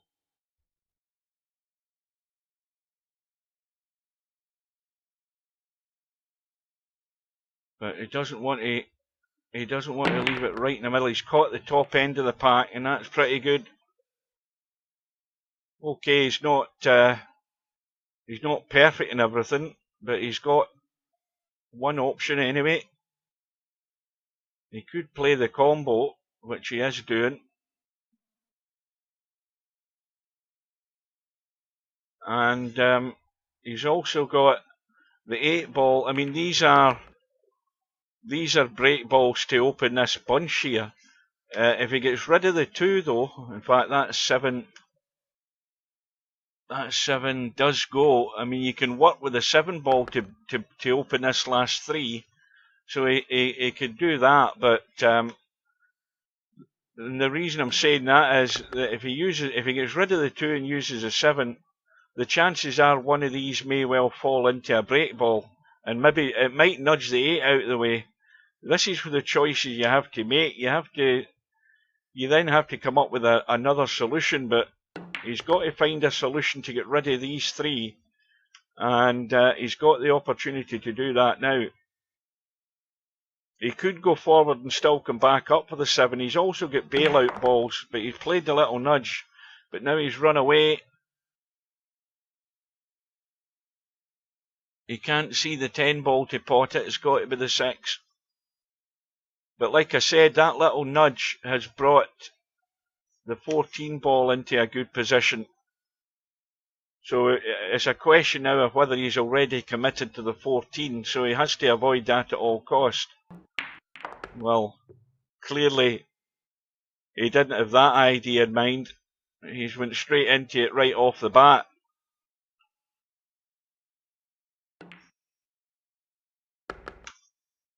He's still got the 3 ball for the back corner of the pack. That'll still work. So he has to commit to one of those 2 balls. I mean, he can still work with the 8 as well.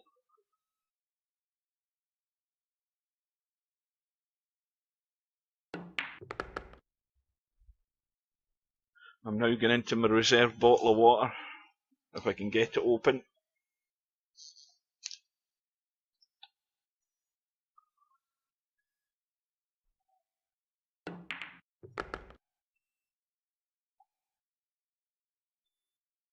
Well, Markshark's first visit was 33. Spectredawn's next visit has given him 38 so far. And he's now 29 in front. And here we are once again at the critical point in the rack. Now, of course, he doesn't want to be having to pot one of these balls and interfere with the other one. So he's going to have to take the 3. Well, he's got to take the 3 and come around and out for this 8 ball.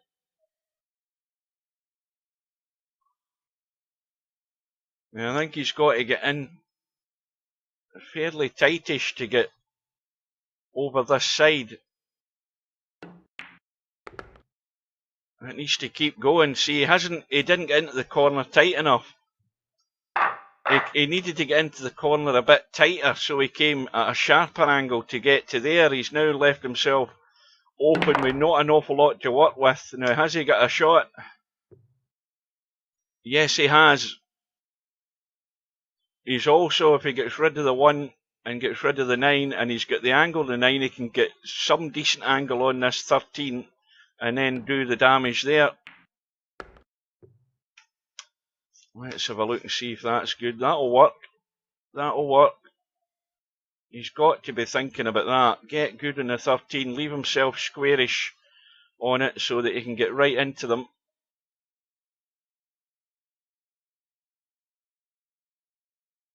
The run goes to 43. This next shot is the important one at this early stage in the next rack. Well, that'll do.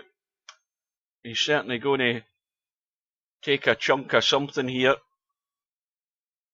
He doesn't want to juice this up a great deal. Just wants to knock something into play. And he's got the 6 ball.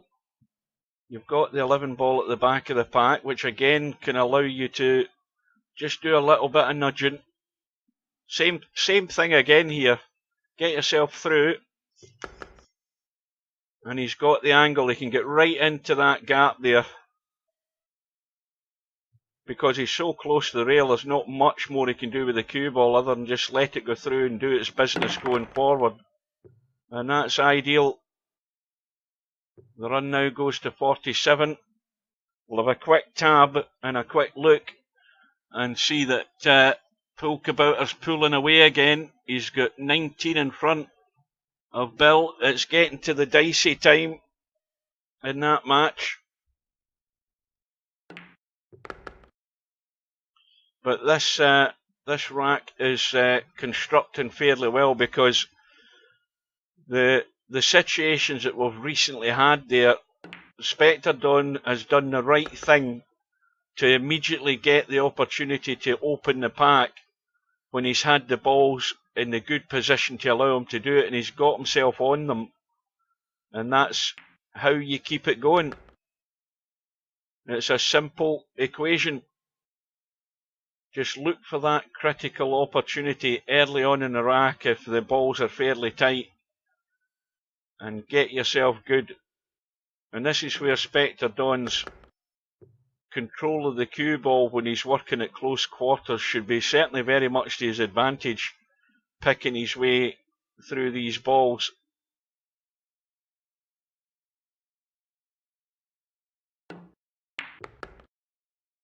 He's just leaking away to the rail again. So once again, we've got let's just say that 7 balls in the rack. It's not really good where it is, and all these other ones aren't counting at the moment. There's only the 6 ball. He probably might brush off the 10 and catch the 7 there, and that's exactly what he's done. 10 ball still in the pack, so now he's committed. He's now committed to the 6 ball. Now he could stall the cue ball in the rack here.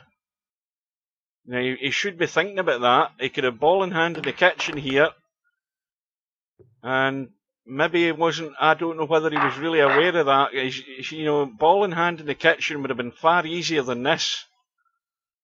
He could have probably killed that right in the pack and had ball in hand in the kitchen.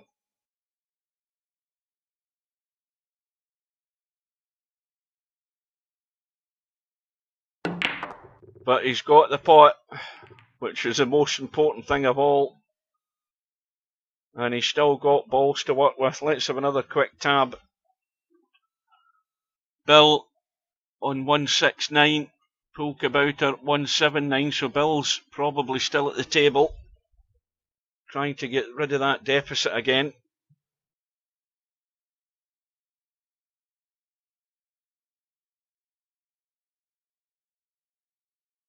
So you're back to square one in each rack. This rack has broken, but you've still got a big clump of balls sitting there. And let's see if there's anything that you can work with here. Well, you can see the 8 balls there. That's the one that he would have to get good on.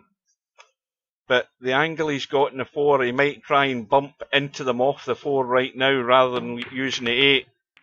And that's pretty well done, but has he got a shot? That's the problem. He's got nothing.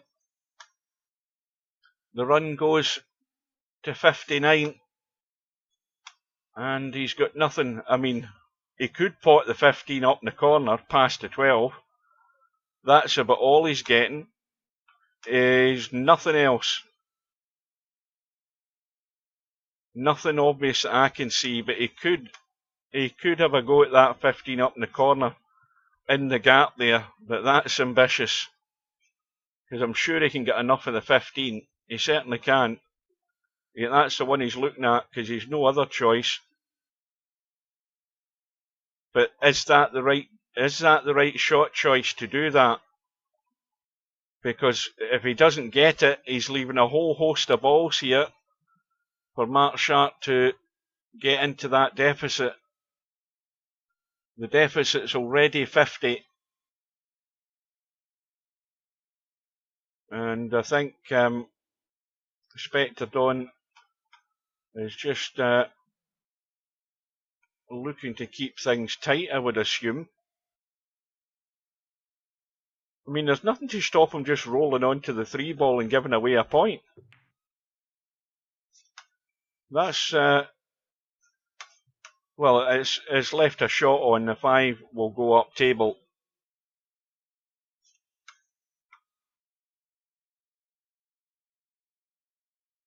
I think he'd have been far better just sticking the cue ball onto the 3 there. It wouldn't have given Markshark a shot at all. He would have lost a point. That's all he would have lost. But now it is in a position, what I said earlier, there's a whole host of balls here for Markshark to pick his way through. So I would have just nailed that onto the 3. So nobody's had any success getting into that room. Quick look again. Well, Bill's got himself back in front by a point, 180 to 179. If anybody gets into that room, I'll jump straight into it right now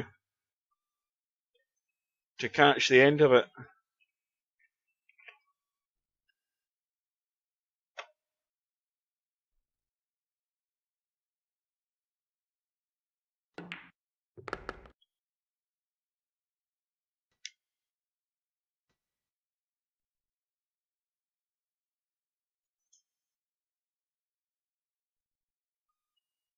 So what was that run there from Spectredawn? 53, was it?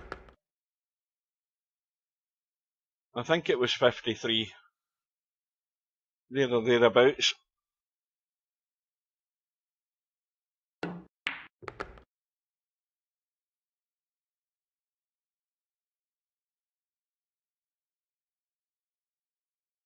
Right, so Spud's tried, Cobra's tried, I think.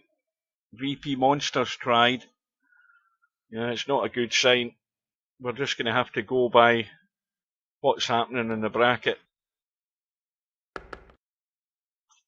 And meanwhile, these are all points that Markshark should not be getting. Had Spectredawn did what I said he should have done. Just rolled onto that 3-ball. I mean, you've just got to get down and dirty and give your opponent nothing. If you've just scored a half-decent little run, the one thing you don't do is just give him a free go. Stick him on the 3, he's got nothing to go for.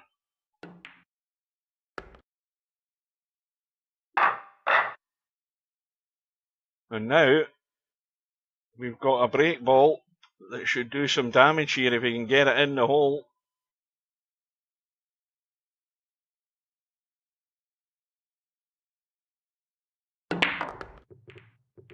Oh, these are spread pretty well. Well, Spectredawn might have a fair bit of time here to contemplate his shot choice, because his shot choice was wrong, as far as I'm concerned. The shot he played was reliant on getting behind the other ball to cover everything up, and he didn't. He left the 5-ball in play.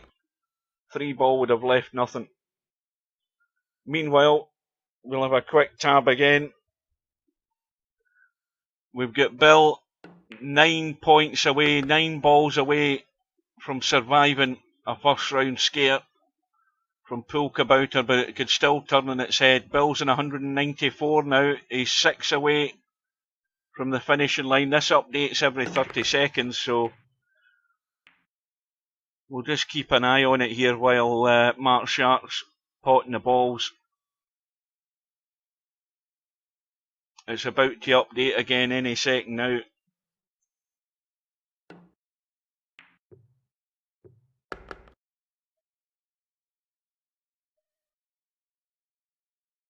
Bill in 196. The only thing is, you're wondering how many balls are left in the rack.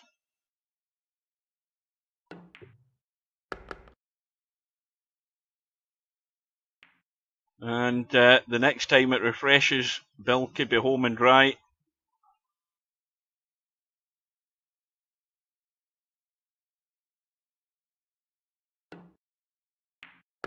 Any second. He's at 199.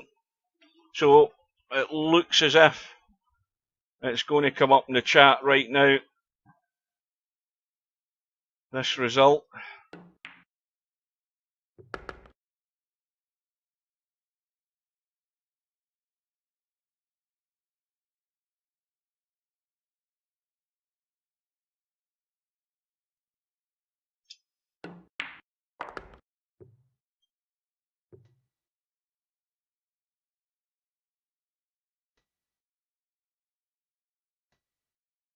Well, nothing's popped up yet.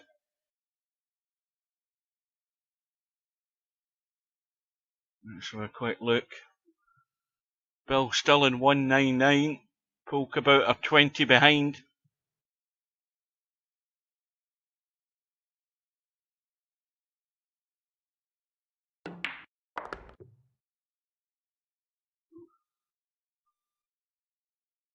Well, maybe he was having to get a break ball. Maybe that's what it was.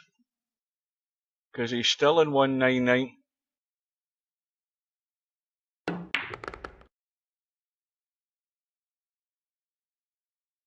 Now nobody's scoring.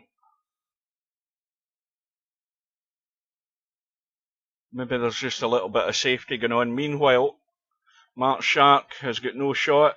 I don't think. Can he squeeze that 8-ball past the 7? Yeah, he can. He's probably not going to have another shot after it though. Oh, that's well played. Oh, I don't think he's getting. Can he get enough of that 7? Try to tweak it a wee bit. Yes, he could. And now, just the safety. He's not in the pack. Well, still no result popping up yet.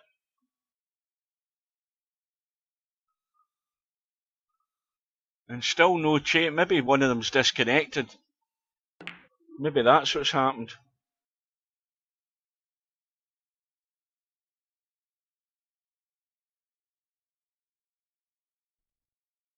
Spudboy says he's splitting his time and working on the garage door return springs.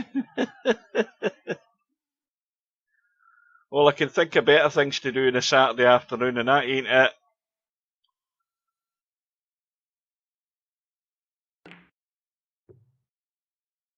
Still no result.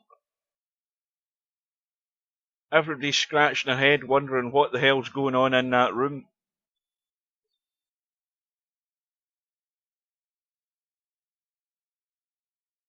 Bill on the brink of round 2. And Spectredawn has had a blast. And he's going to have a missed call.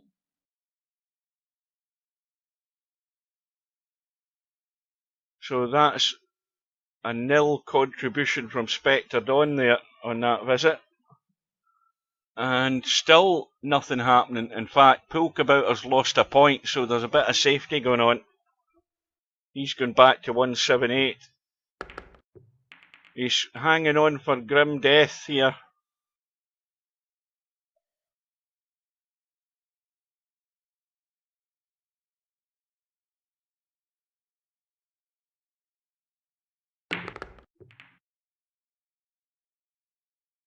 I wonder if Bill will come into the chat. Or he might have to go back to work, probably. In fact, will Bill win the match yet? That's the question. He's hanging on. Poolkabouter still on 178.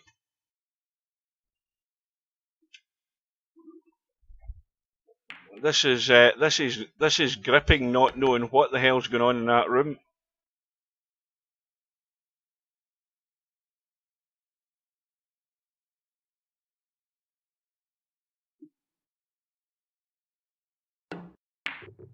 Oh, big miss there from Markshark. It's only 4 points. He might have got away with it though. Well, the 4 ball will cut up the table.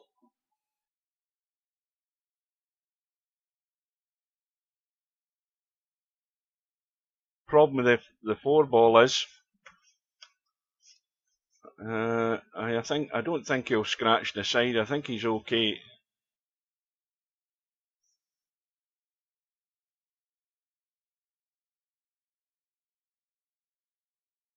Yeah, safety battle, Bill. Oh, Bill is in the stream. Well, stay focused. That's my tactical advice. Well, is he going for the combo? Oh, that was well done. That was very well done. And Bill has got there in the end by 200 points to 179. So well done to Bill. He had to hang in there.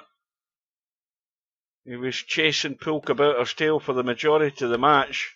He was 60 points behind at one time.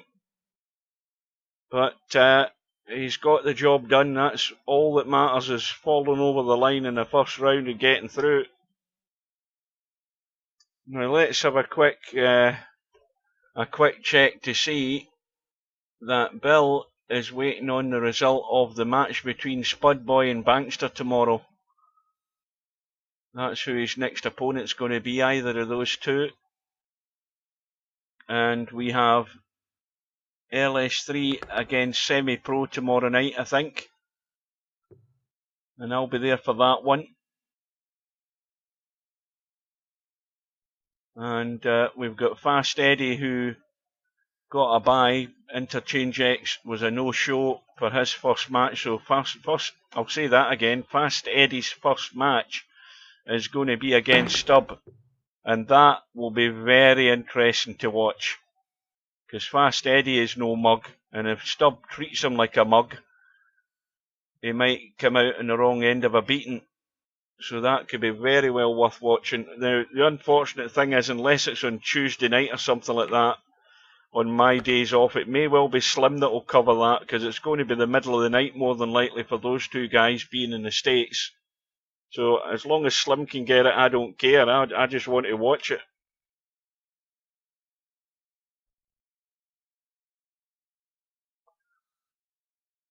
Well, I thought Pilkabouter's tactics were pretty good. I think he maybe had conceded the fact that he wasn't going to outpot you. So for the most part, it seemed to me that he was trying to keep things fairly tight and, you know, maybe get you taking a bit too many risks and him just topping up his score. He was doing that a fair wee bit for the part of the match I was watching.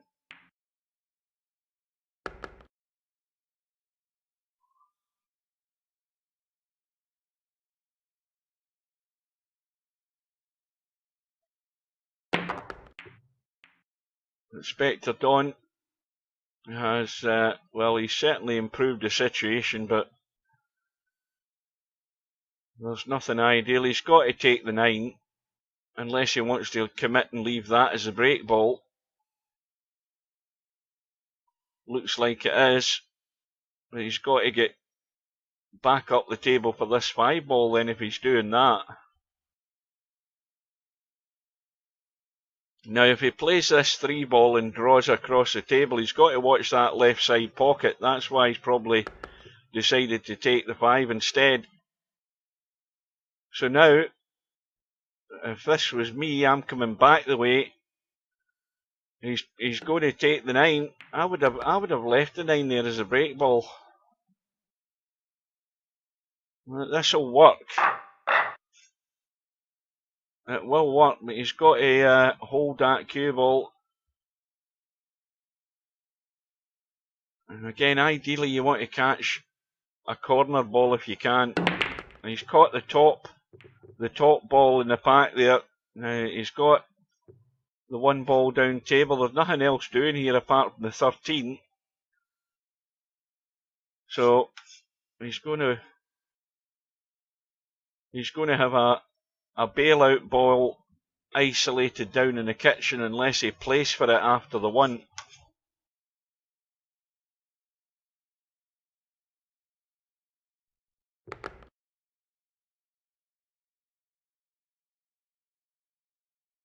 Well, he hasn't gotten the 12, so he's now forced into playing that 2-6 combo.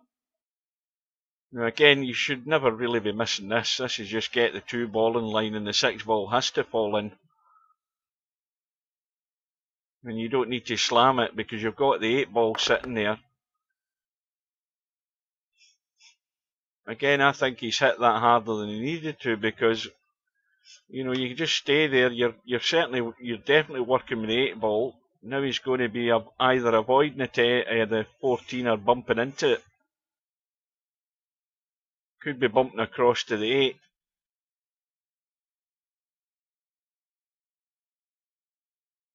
Well, he's putting left English on it just to check the ball.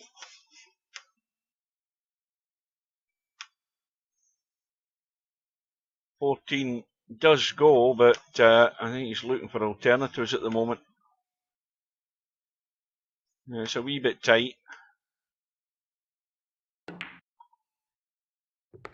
And of course, all the while he's at the table here, he has to pay attention to that 5 and 7 because they're married up. Now, if that 8 ball wasn't there, he probably would have took the 14 and hit it with a bit of pace and spun into that 5 and 7.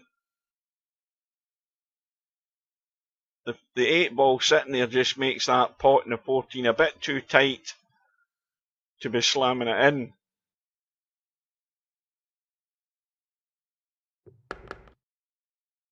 Now, how is he in the 9? Because he might be able to do it off the 9. Yes, I think he can get something if he stuns it across, but he hasn't done it again. Now, I don't think you can do anything with that 7 ball. I don't think you can get the potting angle in that 7. Spectredawn might think he can, but he had a chance there to possibly just catch something and just improve this situation here off that 9 ball, but he didn't do it.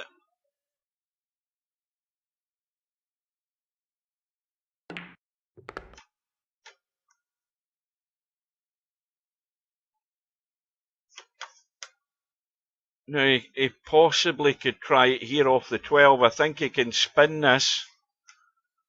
And, no, he's just played the draw. Avoids the scratch, just. Once again, he's on the 14 where he can do it. He has to get the nudge right now. I mean, he's got to still be on the 13 ball by just nudging this 7 and 5. Again, you don't need to slam it, you just need to let the cube. And ideally, if you could get to the rail and get behind them and just bump them out. I don't know why he's looking around and looking around, because this is a shot. He has to get a hit on them. And that'll do it. That will do it. Straight in 5 ball. Now, he's no break ball here. So it might be the 7. I think it's more than likely going to be the 7. Well, having said that, straight away he's played for the 7. So now it's going to be the 8. So he's going to be leaving himself high this side or high that side of the 8 ball. And he's gone wrong straight away. He's got no shot. And again, I think his shot choice was wrong.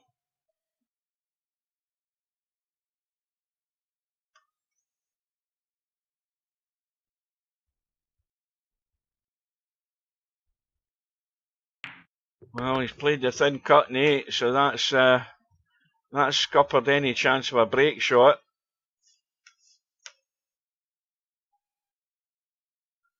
Does he come over this side? Try and play the 10 ball into the side pocket and run into the pack. In fact, he might be on the point. Can he get to that 13? He can't get to the 13, I don't think. Can he? Yes, he can get to the 13.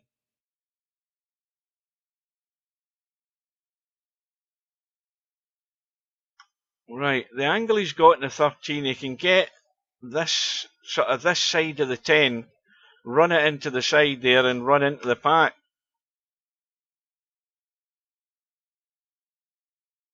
He's got to spin the cue ball a bit though, because the line that he's got in the 13 is not perfect. Let's have a look. I still don't see what the problem is. If he goes forward in the 13 with a bit of right English, he can get that side of the 10.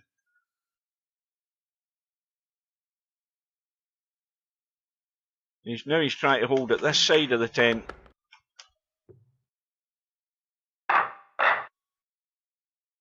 Well,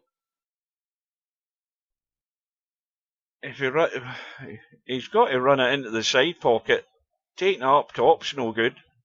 If he runs it into the side, he's going to catch the top of the pack. He could end up stuck on them. He's got loads of left, trying to catch the edge of the pack. He's got a ball, so he's off and running, and immediately he's on that 6. That's the one he should be taking. He might even take the 1. He's looking at the 11. He might be missing a trick here, but he's got to take the 6 or the 1.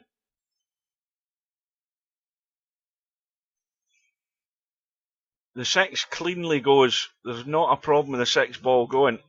He's looking at it. It definitely goes. He's played the 11. So now he's going from the other side. And again, I still think he should have taken the 6 there. He was perfect on it. And this is not ideal.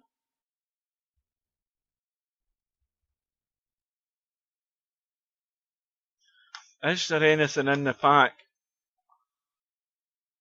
That 8 ball, looks as if it's going to the short rail. It might be catching the joy of the pocket, but there's a gap between the two of them.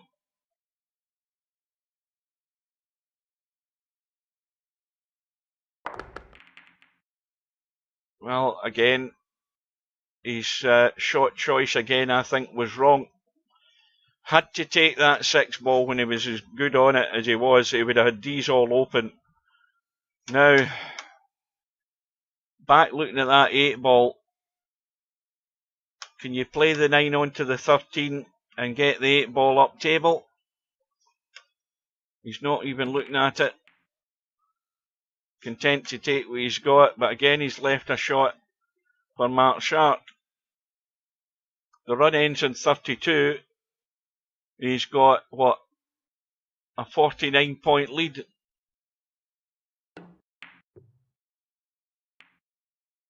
And Markshark is in, but he's got to take the 7. Can't be taking the 15.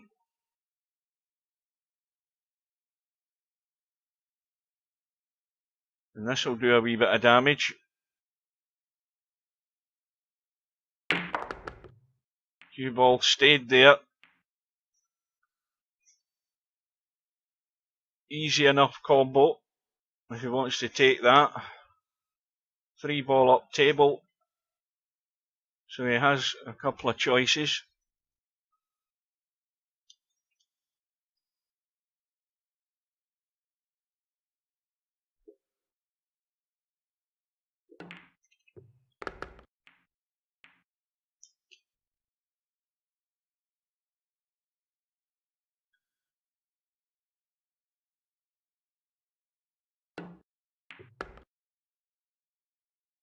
Well, this is quite an important rack here for Markshark. If he can somehow find his way out in this rack and get into the next one, he'll be putting a wee bit of a sweat on Spectredawn.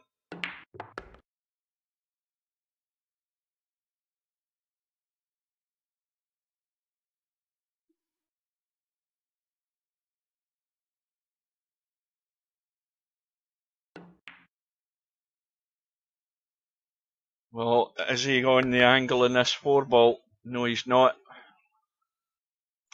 But he doesn't really need to do anything. He has to pick these off in the right order, though. And that 8 ball or the 15 would do as a break shot. So he needs to get rid of the 3 to start with.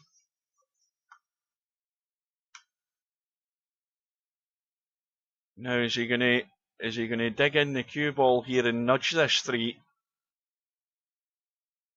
I think I'd be nudging something, because you always know the 8 ball's there. If you just nudge across and nudge the 3, you're bound to still have a shot somewhere. I don't think he's playing it though. He might be now. He's just jacked up a wee bit. He seems to be struggling to find the potting angle in this 9. Or was it the 9 or was it the 13? 13 it was. And now he's no good. I think he should have stunned that in and just nudged the 3 there. This won't work. Now you're having to do things here. You've got a dodgy cut. You've got to go to the rail, square the cue ball back across. And, well, the ball goes in.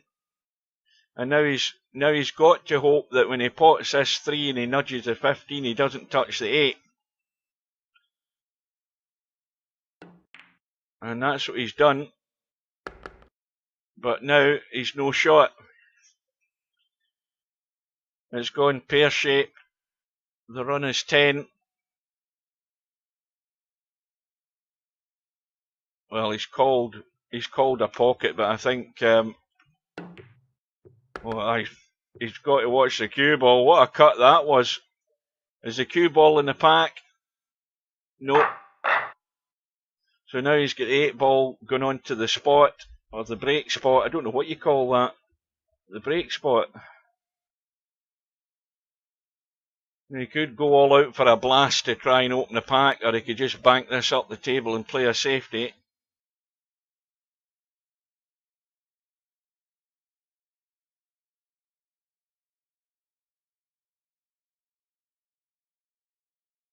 But I think the most important thing for Markshark here is taking what he's got, but not doing damage and letting Spectredawn back in for easy points here.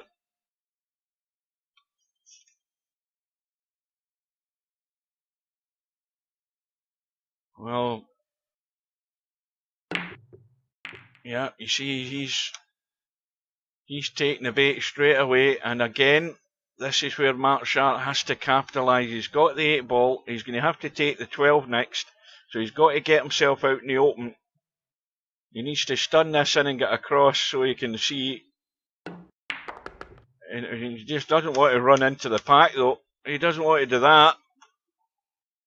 That's not where he wanted to be. He's let the cue ball run loose. He didn't control that very well. Now he's forced into taking the combo. I don't believe he ever played to get there for this. He played to leave the 12 ball. But this will work. Question is how hard is he going to hit it? Is he going to try and damage these? Yes, he is. But again, of course, he's stuck in a ball. And he's definitely not scoring anything here. Now just roll it onto the 2 ball.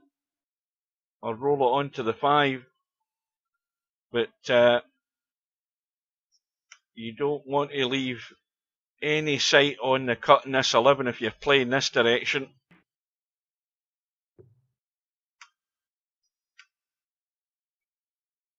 And well, is he playing the bank? I don't know that he can get enough of that 11 ball to cut it. He might be enticing himself into play the bank here. No, he's just trying to lock it up.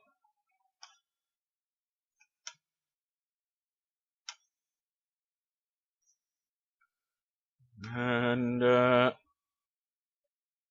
well, the 13 ball will go into the side, but that's ambitious. I think we're getting a wee bit of ducking and diving going on here.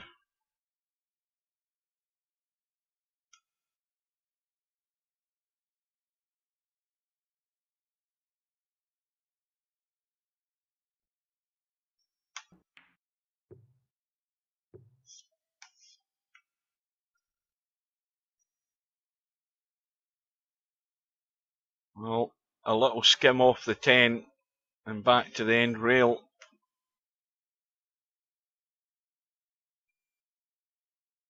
Or a little bump. The thing is, you're going to lose a point if you don't get to a rail, but that doesn't matter.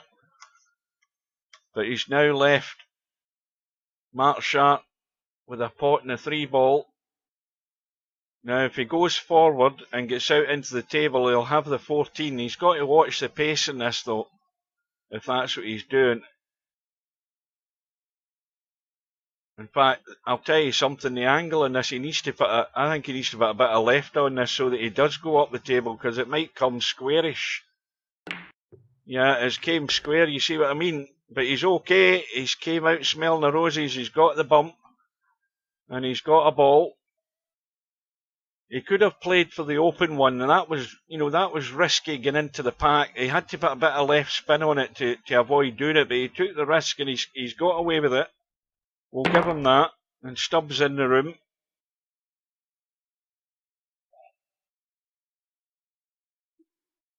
Oh, good evening to Hairpig. I never noticed you there. You've been here all the time. I don't think Stubb knows about kick, so no fear of him appearing in here.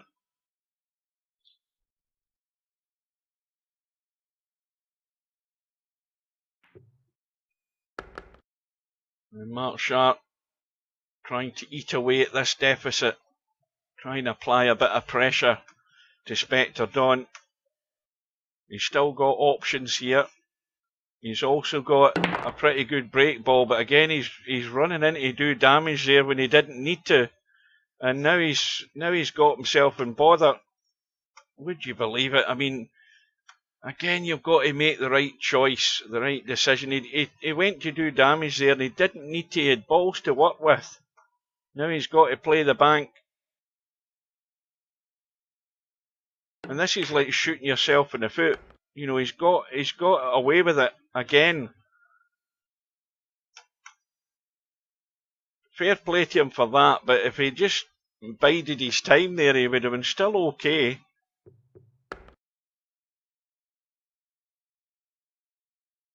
Now, if he gets rid of this 9, we can see that the 6 ball goes clean. You can't pot the 10, but the 6 ball goes. Now, I don't know what he's played here.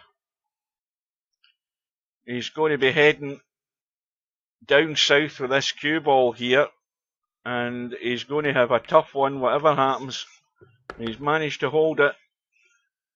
That's 7 balls in the pack, so it's no good anyway. Now, once again, he doesn't need to bump these. He's putting a bit of left on it, so he's hitting the rail and avoiding them. He needs to hit it harder, though. He needs to hit it harder. So now the problem is it's about avoiding his break ball. If he was here, he's fine. Now that he's there, he's in danger of nudging this out the way.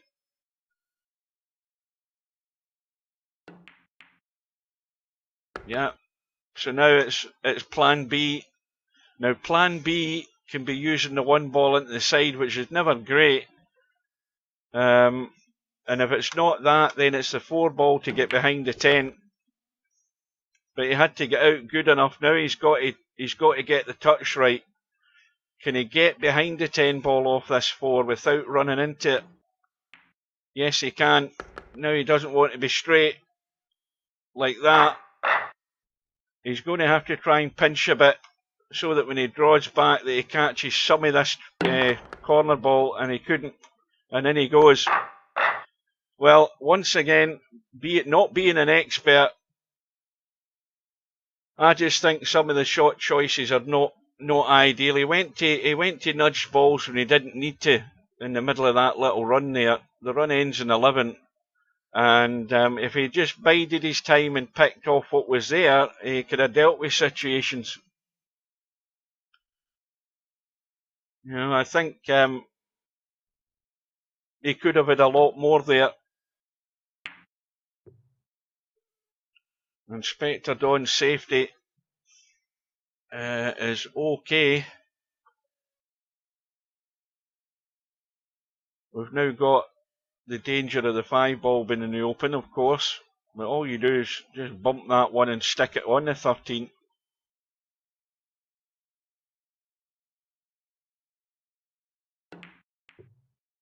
Well, that's no good. That's no good. He should have been sticking it in the 13, not sticking it in the 11. Because now if Spectredawn cuts the 13 and gets into the table, well, it might finish perfect for the combo. And that's about as good as you could expect. So a poorly executed safety there for Markshark. It was so simple to stick that cue ball in the 13, and Spectredawn wouldn't have had a shot. Stuck it in the wrong ball.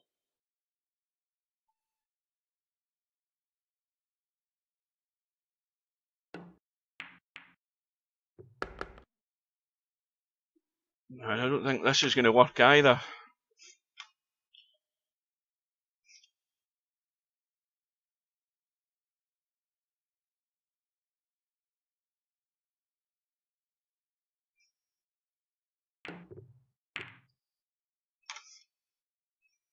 Oh, I tell you, he's fortunate there.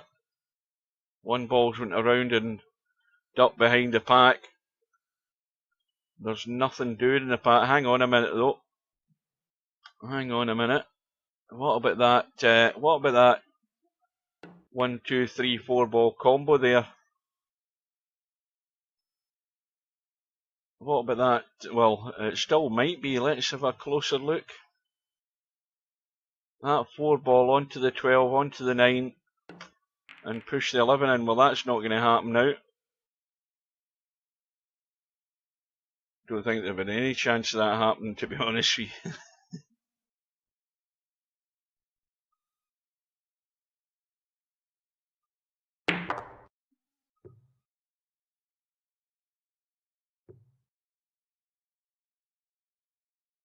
So, Markshark has a ball.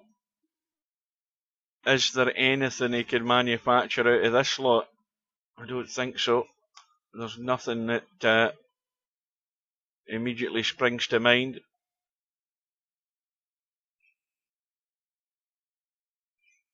Now, what's he doing? Oh, that's no good. I haven't a clue what that was supposed to be. I mean, that was awful. I mean, that's just come in and help yourself to what's there. And if Spectredawn can finish on this 11 ball into the side, well, not from there it'll do any good, because what he'll be looking for again is some sort of angle to nudge that pack. This is a thin one. You can certainly get a hit. Cue balls come back the way, but he does have a shot.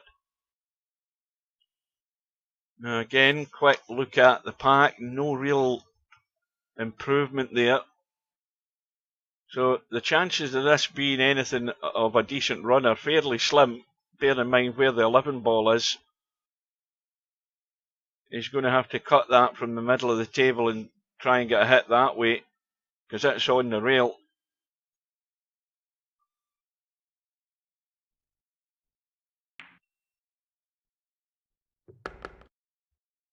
So here we go. Markshark not quite getting back onto Spectredawn's coattails, and Spectredawn with a chance here where if he gets the cut and gets anything of this pack, he needs to hit this with a wee bit of pace, I think. He doesn't want to just stick on a ball, and that's almost what he's done. But he does have a shot, and the 9 ball is a good, in fact, let's have a look at where he's going. There's still the possibility he could take the 9 ball right now and cut that and just nudge those 3 balls. He's going to wait, I think. Take the 14 instead. That opens up at least another pocket for the 12 ball, but the 12 ball, of course, is the ball he wants to really keep right now for his break shot.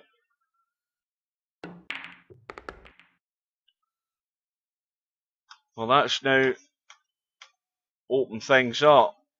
It's going to have to be the 7.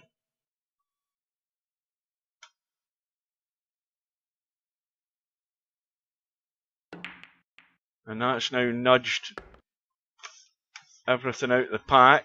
The 2 ball is still workable as a break ball. So if you're committed to that, then it's...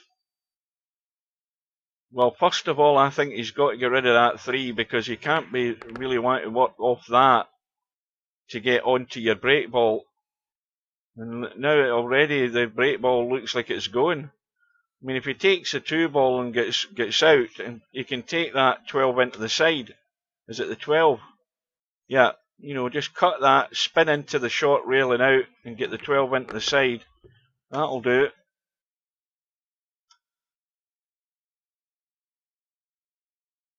And once again, it's not perfect, this.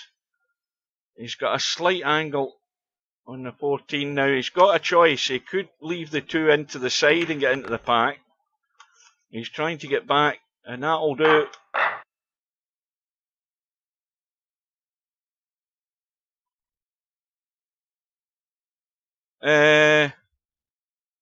I think Spectredawn got 53. Did I not say that earlier on? A couple of balls have gone in. I think it was 53, Bill. Yeah, I'm fairly certain it was 53.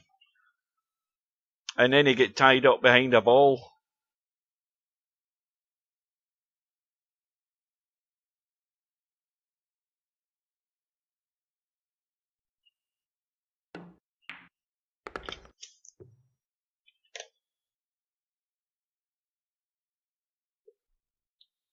Another quick drink. In fact, I'll tell you something else, Bill. Markshark's first visit was 33, and then Spectredawn got to the table and then got the 53. I think that's what happened.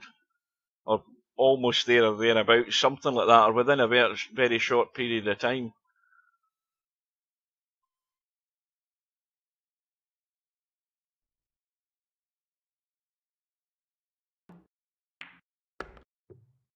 Now we need to look at those two balls in the back rail there. And there's nothing doing there. They're not set, really. So there's a bit of nudging needing done.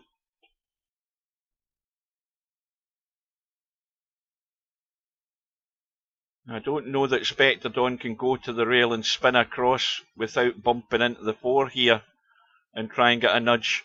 I don't know, I haven't got behind the shot. In fact, the angle he's got here, he could play just to get a bump. He'd be unlucky not to have.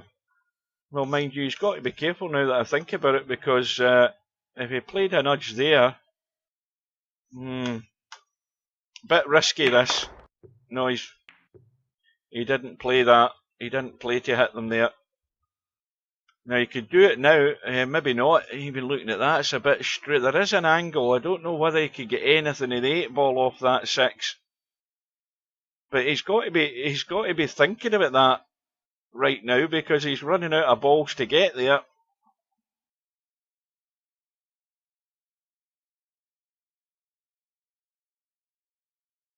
He's not doing it. I don't think. No, he's coming back. He's worked out another way here, I think. Although for the life of me, I haven't worked it out. That 7 ball is tight. He's looking at the combo, I think. Or is he playing the 7? Yeah, he's played the 7, and he didn't get the edge of the 8. He might have tried to play it there. And now he's got a good chance now off this 4. I think he's got to get the right hand spin in the cue ball to go forward off the rail and try and come across and get a bump. Oh dear, he's got the double kiss, but it might actually work in his favour, because that's far better for making a combo now. That'll do. That's all that matters. He can immediately deal with that right now. Just roll through the 9, get the combo, and that's taking care of the problem. There's no way he's going to miss this. I mean, that's going to the rail, but you play it at the right pace, it's always going to go in. And he can stun right behind it now. In fact, is he looking to try and cut it now? I think that'd be a bit crazy. Why isn't he just... See, the problem is the 13 balls in the pack anyway, so it's no good. So you just hit that with a good stun, get yourself there, and take care of the combo. Surely he's not going to leave the high cut in the 8 for the break shot to play the combo.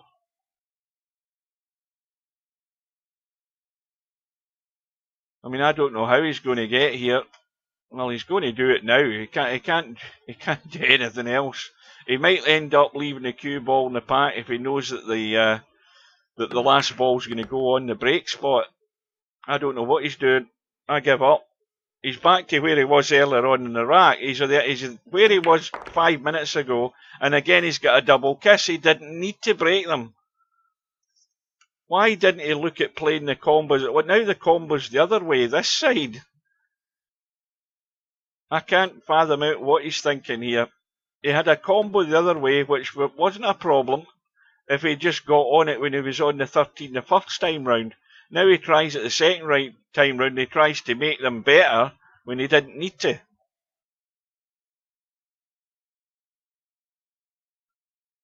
So Spectredawn's run ends on 24.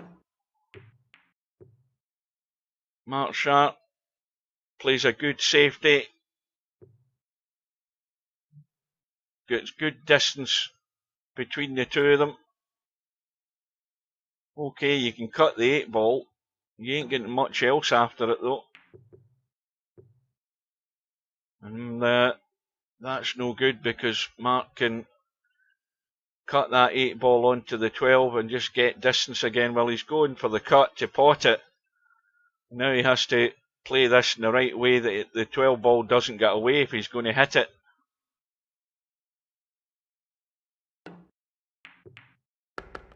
He's going to be behind the pack, is he? Yeah. Just the safety. So this match started at 8 PM my time. It's now 90 minutes old.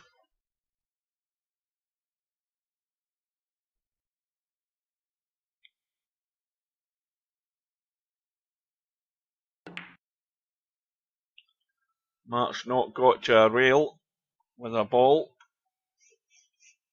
But has he left anything? And the answer to that is no, he hasn't. He's not left anything. And Spectredawn can just bump that 13 and come back into the bunch there. But you see, that's poor. Because Markshark should not be having a shot. I mean, admittedly, it's a bit of bait for Markshark because it's not a gimme. He's got to get the read on this cut right, and it might that he's actually nailed it. See, that was just a poor safety from Spectredawn. You've got to keep things very, very tight in straight pull when you're playing the safeties. When you're in and around that pack, you know, you get that touch slightly wrong, you're bringing something into play. And again, it's just giving Markshark an incentive here to straight away off this 4 ball, get them open, or the 3, whichever he wants to work with.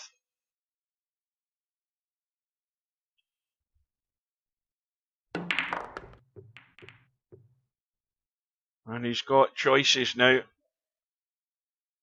Or has he? Well, he's got the 8 ball into the side. He's got that 10 ball into the corner. Oh dear, that's so poor. I mean, that is an open hole to roll the 10 ball in, and that is a big, big mistake. And Spectredawn is going to capitalise. And that's the type of mistakes that lose you matches. I mean, really and truly, he should have been in 3 figures there before he left the table, and he's only scored 3.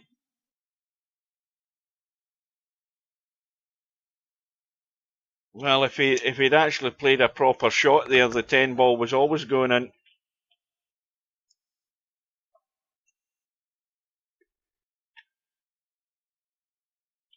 And this is going to hurt, because these are all Markshark's points here. This is a painful thing about straight pull. You've missed a sitter, and you're on the verge of trying to get back into it, and you're just watching it drifting away from you. From a really poor attempted pot.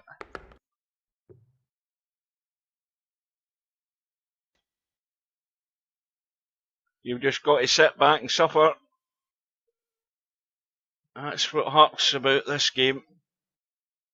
Probably more so than others, because you are sitting back for what seems an eternity, hoping and praying that your opponent's going to mess up and you're going to get back fairly quickly.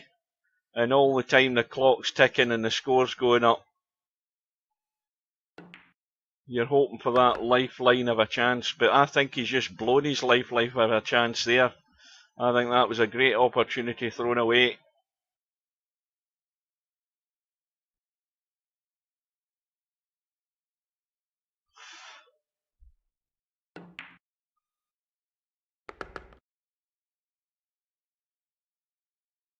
So we've got a break ball that can be worked with. 6 ball sitting a bit away for the pack, but it's more than doable. 15 balls a bit too much at the top of the pack. And where he is again, he's in no great shape right now, because now there goes what would have been the ideal break ball out of what's left there at the moment. And we're going to plan B already.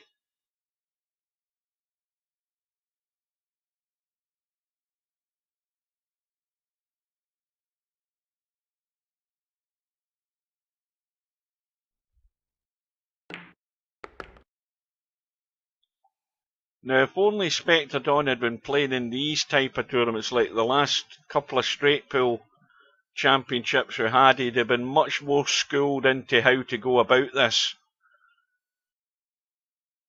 He forced himself straight away into taking what was the better break ball.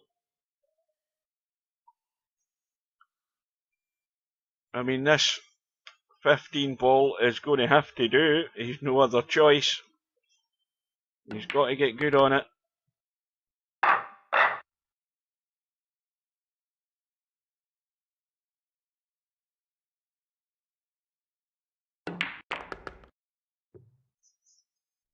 And he's got a ball, and I think that 9 ball is sitting good as a break ball to get into the pack. So once again, he's got a chat. He's got to work around this 9 ball. He can work with the 12 ball as well. So he's got 2 balls there that are something he has to get on very sharpish. One way or the other, whether he plays the 12 into the side and gets into the pack from this corner, it doesn't matter. Now he's dead. Now he's dead. And straight away it's gone wrong. Vital that you can get on these balls sooner rather than later. So you had to get rid of the 6. And then you had 2 balls that were workable to open the pack. And not only that, he's left Markshark again an easy opening here to get in.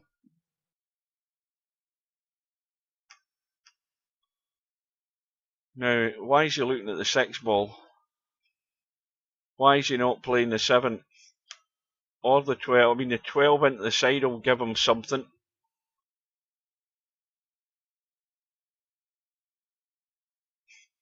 I'd still be playing the 7 ball. See, the cue ball's running away. Now he's got to come up with a pot. That 9 ball is now...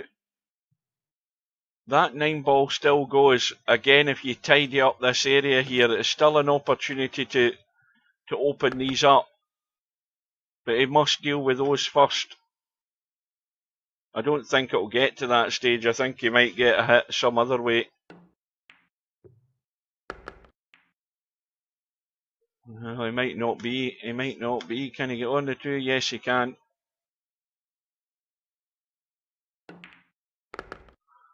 And this is... let's have another double check at that 9 ball. Oh, it's very tight. It'll go into the side though. If you're here, it goes into the side comfortably. Now, is he looking at that as an option? Yes, he is. Oh, he's gone a bit straight again though. He's gone a bit straight. He's only going to glance off this 1. Yeah. That's why straight pool isn't easy.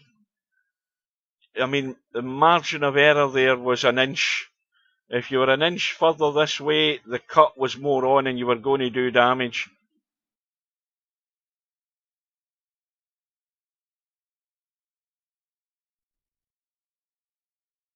And as it is, all he scored is 7 points. He's gone for the bank, and that's going to be a missed call, which probably, as far as Markshark goes, is no good, because with it going in, it's now spotted in the rack, and that's ideal for Spectredawn. He can certainly hit the 1.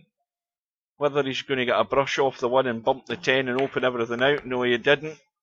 And the 1's going back into the pack. The 10 ball goes though, and this will solve the situation. Now, does he bump this hard enough so that a ball goes to rail and comes out to a break shot? Or does he hit it softer like that?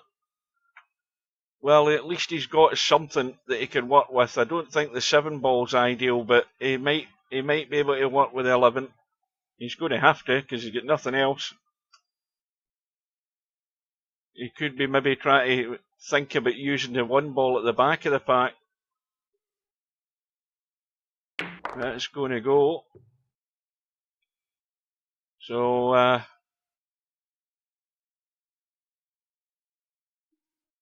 7 ball and get high enough into the table.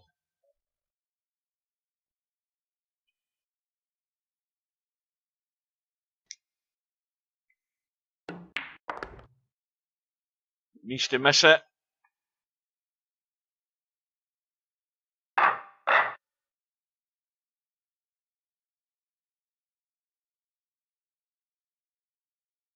Well, Spectredawn is pulling away here. It's only a visit of 4 so far. Oh, he's not hit that at all. He's not hit it at all. You had to be a bit more brutal with that to get any joy out there. Once again, he's put Markshark to the bank. And this is a pretty good bank. So it has to go in to give him a chance of trying to put some score on the board here. Oh, he's got the double kiss. And he scratched the worst out. Well, might not be the worst outcome now that 13 balls get into the kitchen, because I don't think Spectredawn's got anything. I don't think he's got anything at all.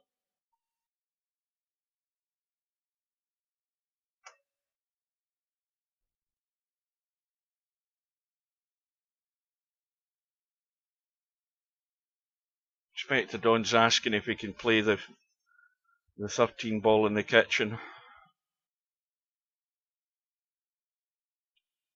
But that was the lifeline there for Markshark with that 13 ball going into the kitchen, because he's left absolutely nothing.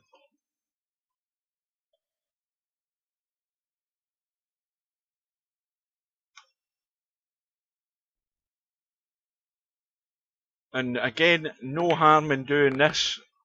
Well, that's crazy. That is crazy. Why didn't he just pot the 13 and leave the cue ball where he was?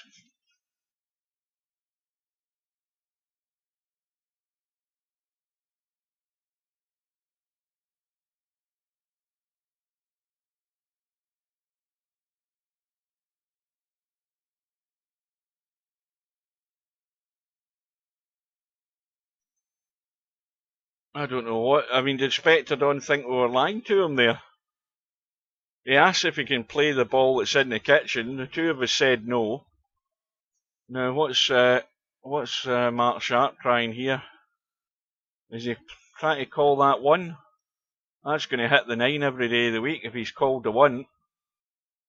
Oh no, he's called the 9. Ah. I thought he'd called the 1 there. Well, now, big shot if he's taking on the 3.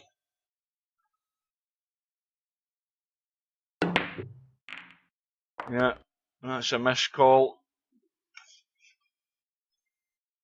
And the 7 ball goes.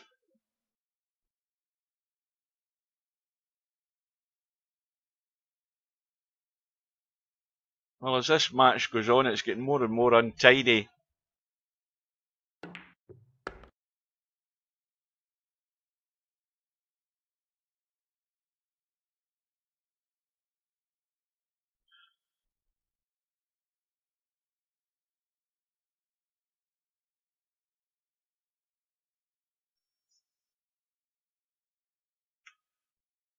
Well, one ball nudges the 8 and the 14. Again, you just want to nudge this hard enough to make sure the 14 heads towards the pocket and you still have a shot. Taking the 3, he's got what would have been a possible break ball that he might be playing right now. He's got a 6 ball that will open up the pack. He hasn't gone far enough back for that. If that's what he was intending to play, he hasn't come back. So he's back to square one. He just cannot get on the spot. He wanted to be back on that 6 ball so that he could nudge these open, because there's none of them set anywhere. Now he's trying it off the 12. Oh, he's actually set up a combo with that shot there. He set up the 12-2. He should be going around to have a look at that from the other side. He's got the 12-2. Now, yeah, that 2's going in. There's no way it isn't going in. But he's a bit straight in the 4. He's got a wee bit of an angle. He'd have to hit this quite hard to try and get across if he's trying to play the has he looked at the combo yet?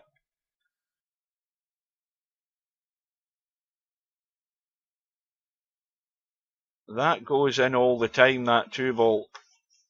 Let's see if he plays it. He's going forward. The answer to that is no, he isn't playing it. He's trying to play the 6 to get into them. Did he ever look at that combo? We'll never know.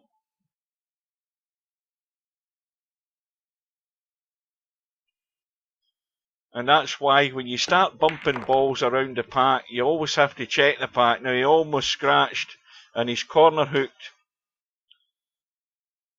Can he get, I think he can get the 2. I think he's okay for the 2. Yeah, he can get out of there off that.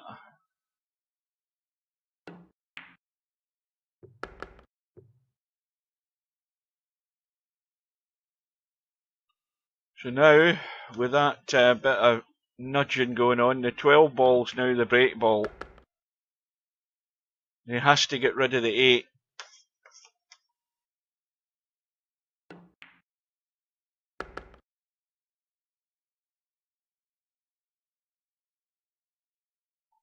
Now again, I keep saying this, that whenever I'm watching the straight pull matches, I do tend to do an awful lot of moving about. I don't like to move the camera an awful lot, but I feel that in straight pull you have to look at what's there. You have to get into the pack. So I do tend to move the camera a lot. I know that it annoys me when I'm seeing the camera moving an awful lot.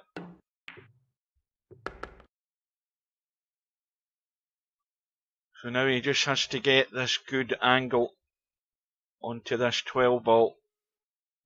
Try to come 2 rails. This looks good.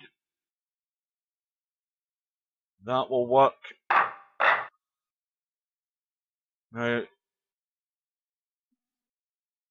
doesn't want to get too much juice on this cue ball here. See, that's the danger. He's gone forward, almost scratched, but got away with it. Immediately we have this problem here. Does anything go here? No, nothing goes there. The 9 ball in the middle of them might go, but I don't think you want to be relying on that.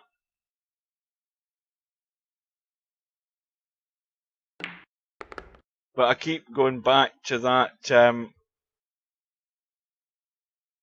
that shot that Markshark had. You know, a fairly easy pot, and he misses it, and there's a whole heap of balls that could have been his, and they've all gone south, and he's now got the bump and opened the Well, he's opened those two up, but he's still got this problem here now with an extra ball in it.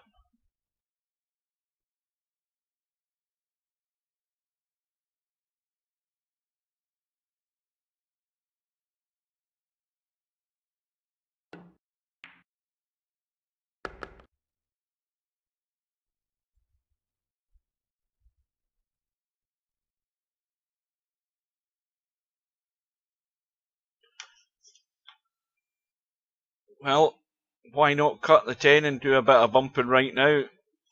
He's still got a bailout ball either way. I think right now is an opportunity to cut that 10 and get a hit. Again, he's not doing it. And Spectredawn's had a brain fart. A complete brain fart there. And Markshark's been let back in. The run ends in 16 for no particular reason. He's just rolled at a ball, mishit it, didn't get through with the mouse, and it's played like a mouse fart. And unexpectedly, Markshark is back at the table with the first chance to get to 3 figures, but he's 70 odd behind. He's 72 behind now. And this is a bit like Last Chance Saloon.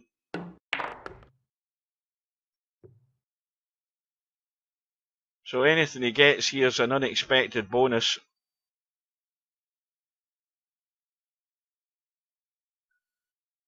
Got a chance to get on that 15 right now, where he could get a bump. He hasn't played for it, so now he's going to have to do it off the 13, or the 11, whatever it is. Let's say 11. Oh, that's tightish to get past that. He's got to spin into them. Oh no, it's a combo the other way. He doesn't need to worry. Well, he's played a bump and he didn't need to there if he'd looked at the combo. Now he's scratched. That's a complete and total disaster. That combo was dead set this way. He played to bump them when he didn't need to. I mean, are these guys looking at these opportunities? Clearly Markshark wasn't, because he didn't need to play the bump. He just could have got around the other side and played the combo.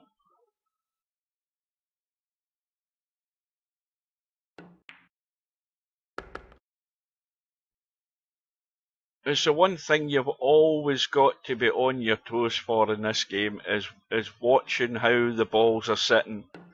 What little bumps change the situation, and being aware of it 100% of the time, all the time. Because as soon as you take your eye off that, what's happening, you end up doing something daft like that. Trying to break balls that you didn't need to because the combo was dead set. And I don't know how many Markshark scored there, but he's still stuck in 99. I think he got 1. And that's another opportunity going south.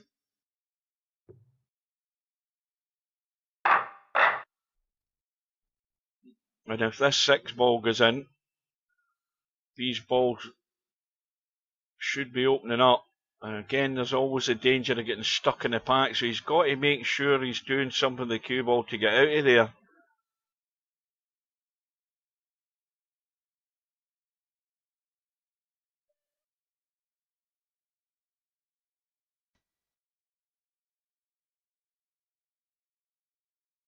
Spectredawn is 25 away. This could be the winning visit for this match. A match which now is 6 minutes short of 2 hours.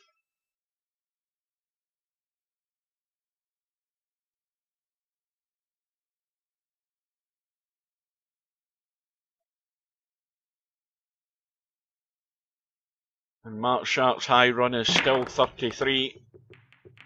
And he might not get the opportunity to make much more. Spectredawn's got a 3 ball there where he can open up the bunch of balls that are sitting there. He's got a 7 ball that he can do similar. So those 2 balls are fairly critical to work with to improve the situation up the top end of the table.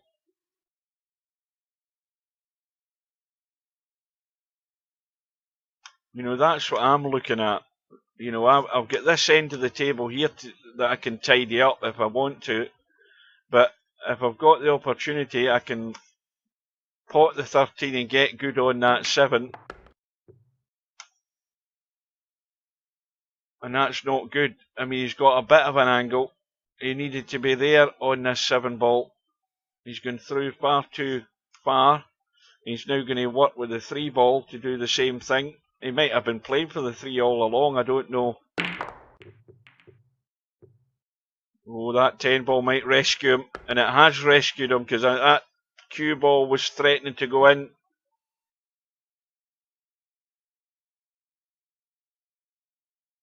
And now he's good to go, because everything's got a pocket. He doesn't need to break anything else up. He's got a break ball. And he's got a couple of balls that he can choose to be the penultimate ball to get on that break ball. So this rack is looking good for a continuation to the next one.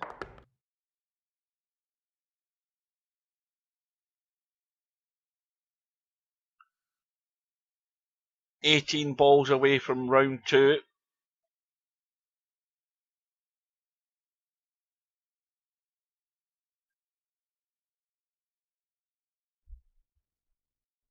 But this could have been and should have been a lot closer if Markshark had his eye on the ball.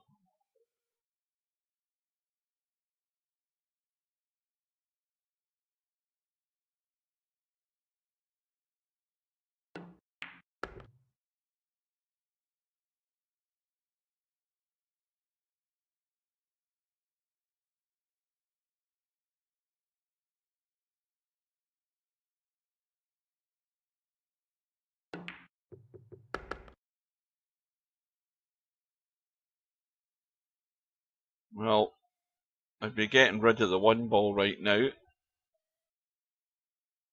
You can use that 12 ball, I think it is, being very handy to get onto that 2 ball. So he's slightly inside this 8 ball, which is good, because he's got an angle he can work with to get out onto the 11. It might still be a bit too straight.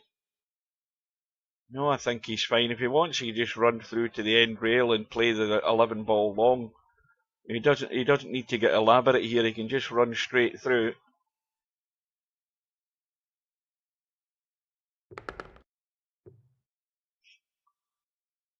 You see, again, he's got that wrong. I don't believe that's where he wanted to be. You know, he's now in trouble. You know, there was nothing to stop him just rolling to the rail, leaving the long stun into the corner pocket and out for the 12. Now he's going to have to cut it into the side. And now he's back in shape. Now he's good.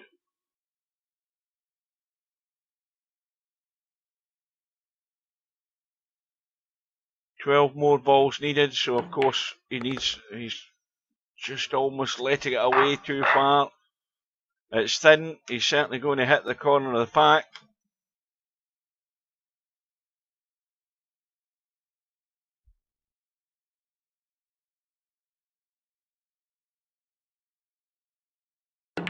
So he gets the break.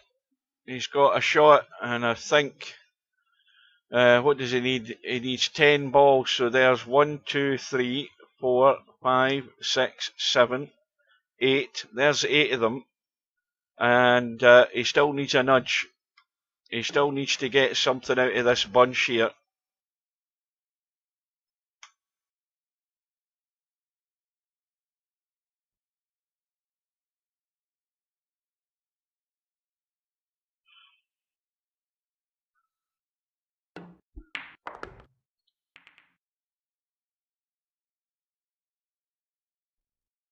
Well, he's got a little nudge, but that actual little nudge has given him a 5-10 combo. Now, even if the 10 ball went a bit wide, it will catch the 11 and it will still go in. He should play it right now.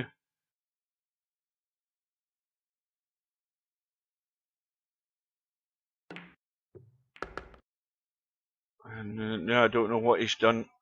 I mean, he's got a bailout here, but Why is he not playing the 5-10 combo right now?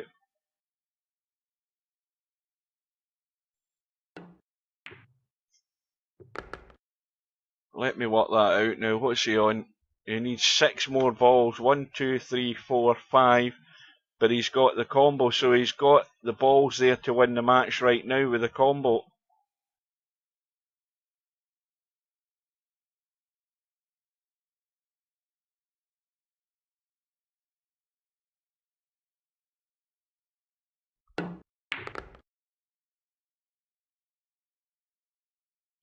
Right, well, again, the cut angle he can make on the 3 can send the cue ball side rail, long rail, short rail, out and round for the combo. He's still got the other 2 balls in the open. He's come the other way. So it looks like he's coming back for the 12, and then the final winning ball will be the combo, the 10 ball. Is that him now looking at the combo for the first time? Because it's been dead set there for the last 20 minutes. And again, he's not got himself ideal. He wanted to be a lot straighter than this. Now if he's going to play the cut, he's got to go across the table. Don't think he can hold it. He's got to come across. Is he trying to break something out of here? Well, he's got the break and he's got a shot, but he didn't need to. But he was forced into doing it because he didn't get good on the shot there. So he's got the 5, a little dink in and a kill shot, and he's got the 10 or the 6, whatever he wants. In fact, he's got anything he wants. And he's trying to get himself in a position to make it as awkward as he can. 13 ball it will be for the match. And in the end, a comfortable win for Spectredawn, but it could have been an awful lot tighter. But Markshark couldn't capitalise. So, the first outing for Spectredawn in the Virtual World Straight Pool 2023 brings a win and a final run of 30 to win the match by 200 points to 99. Quick look at the bracket, not the bracket, at the schedule. We've now got Spudboy Bankster tomorrow at 5 PM. I'll be at my dinner at that time. Then we've got LS3 and Semi-Pro at 7:30 tomorrow night. I'll be there for that. And we've got Sergeresh and Woody at 8 PM as well on Sunday night. Now back to the bracket. Just to see how that pans out, we've now got Spectredawn through to play Chiku. Now again, I don't know whether Chiku or Ice Age, neither of them showed up, or whether Chiku did show up. But if neither of them showed up, then it was just a toss of a coin as to who was going through. So if Spectredawn is lucky enough, Chiku might not show, and he'll have an easy passage to round 3. Quick look at the stats, and we'll find that I think Spectredawn's high run was 53. I could be wrong.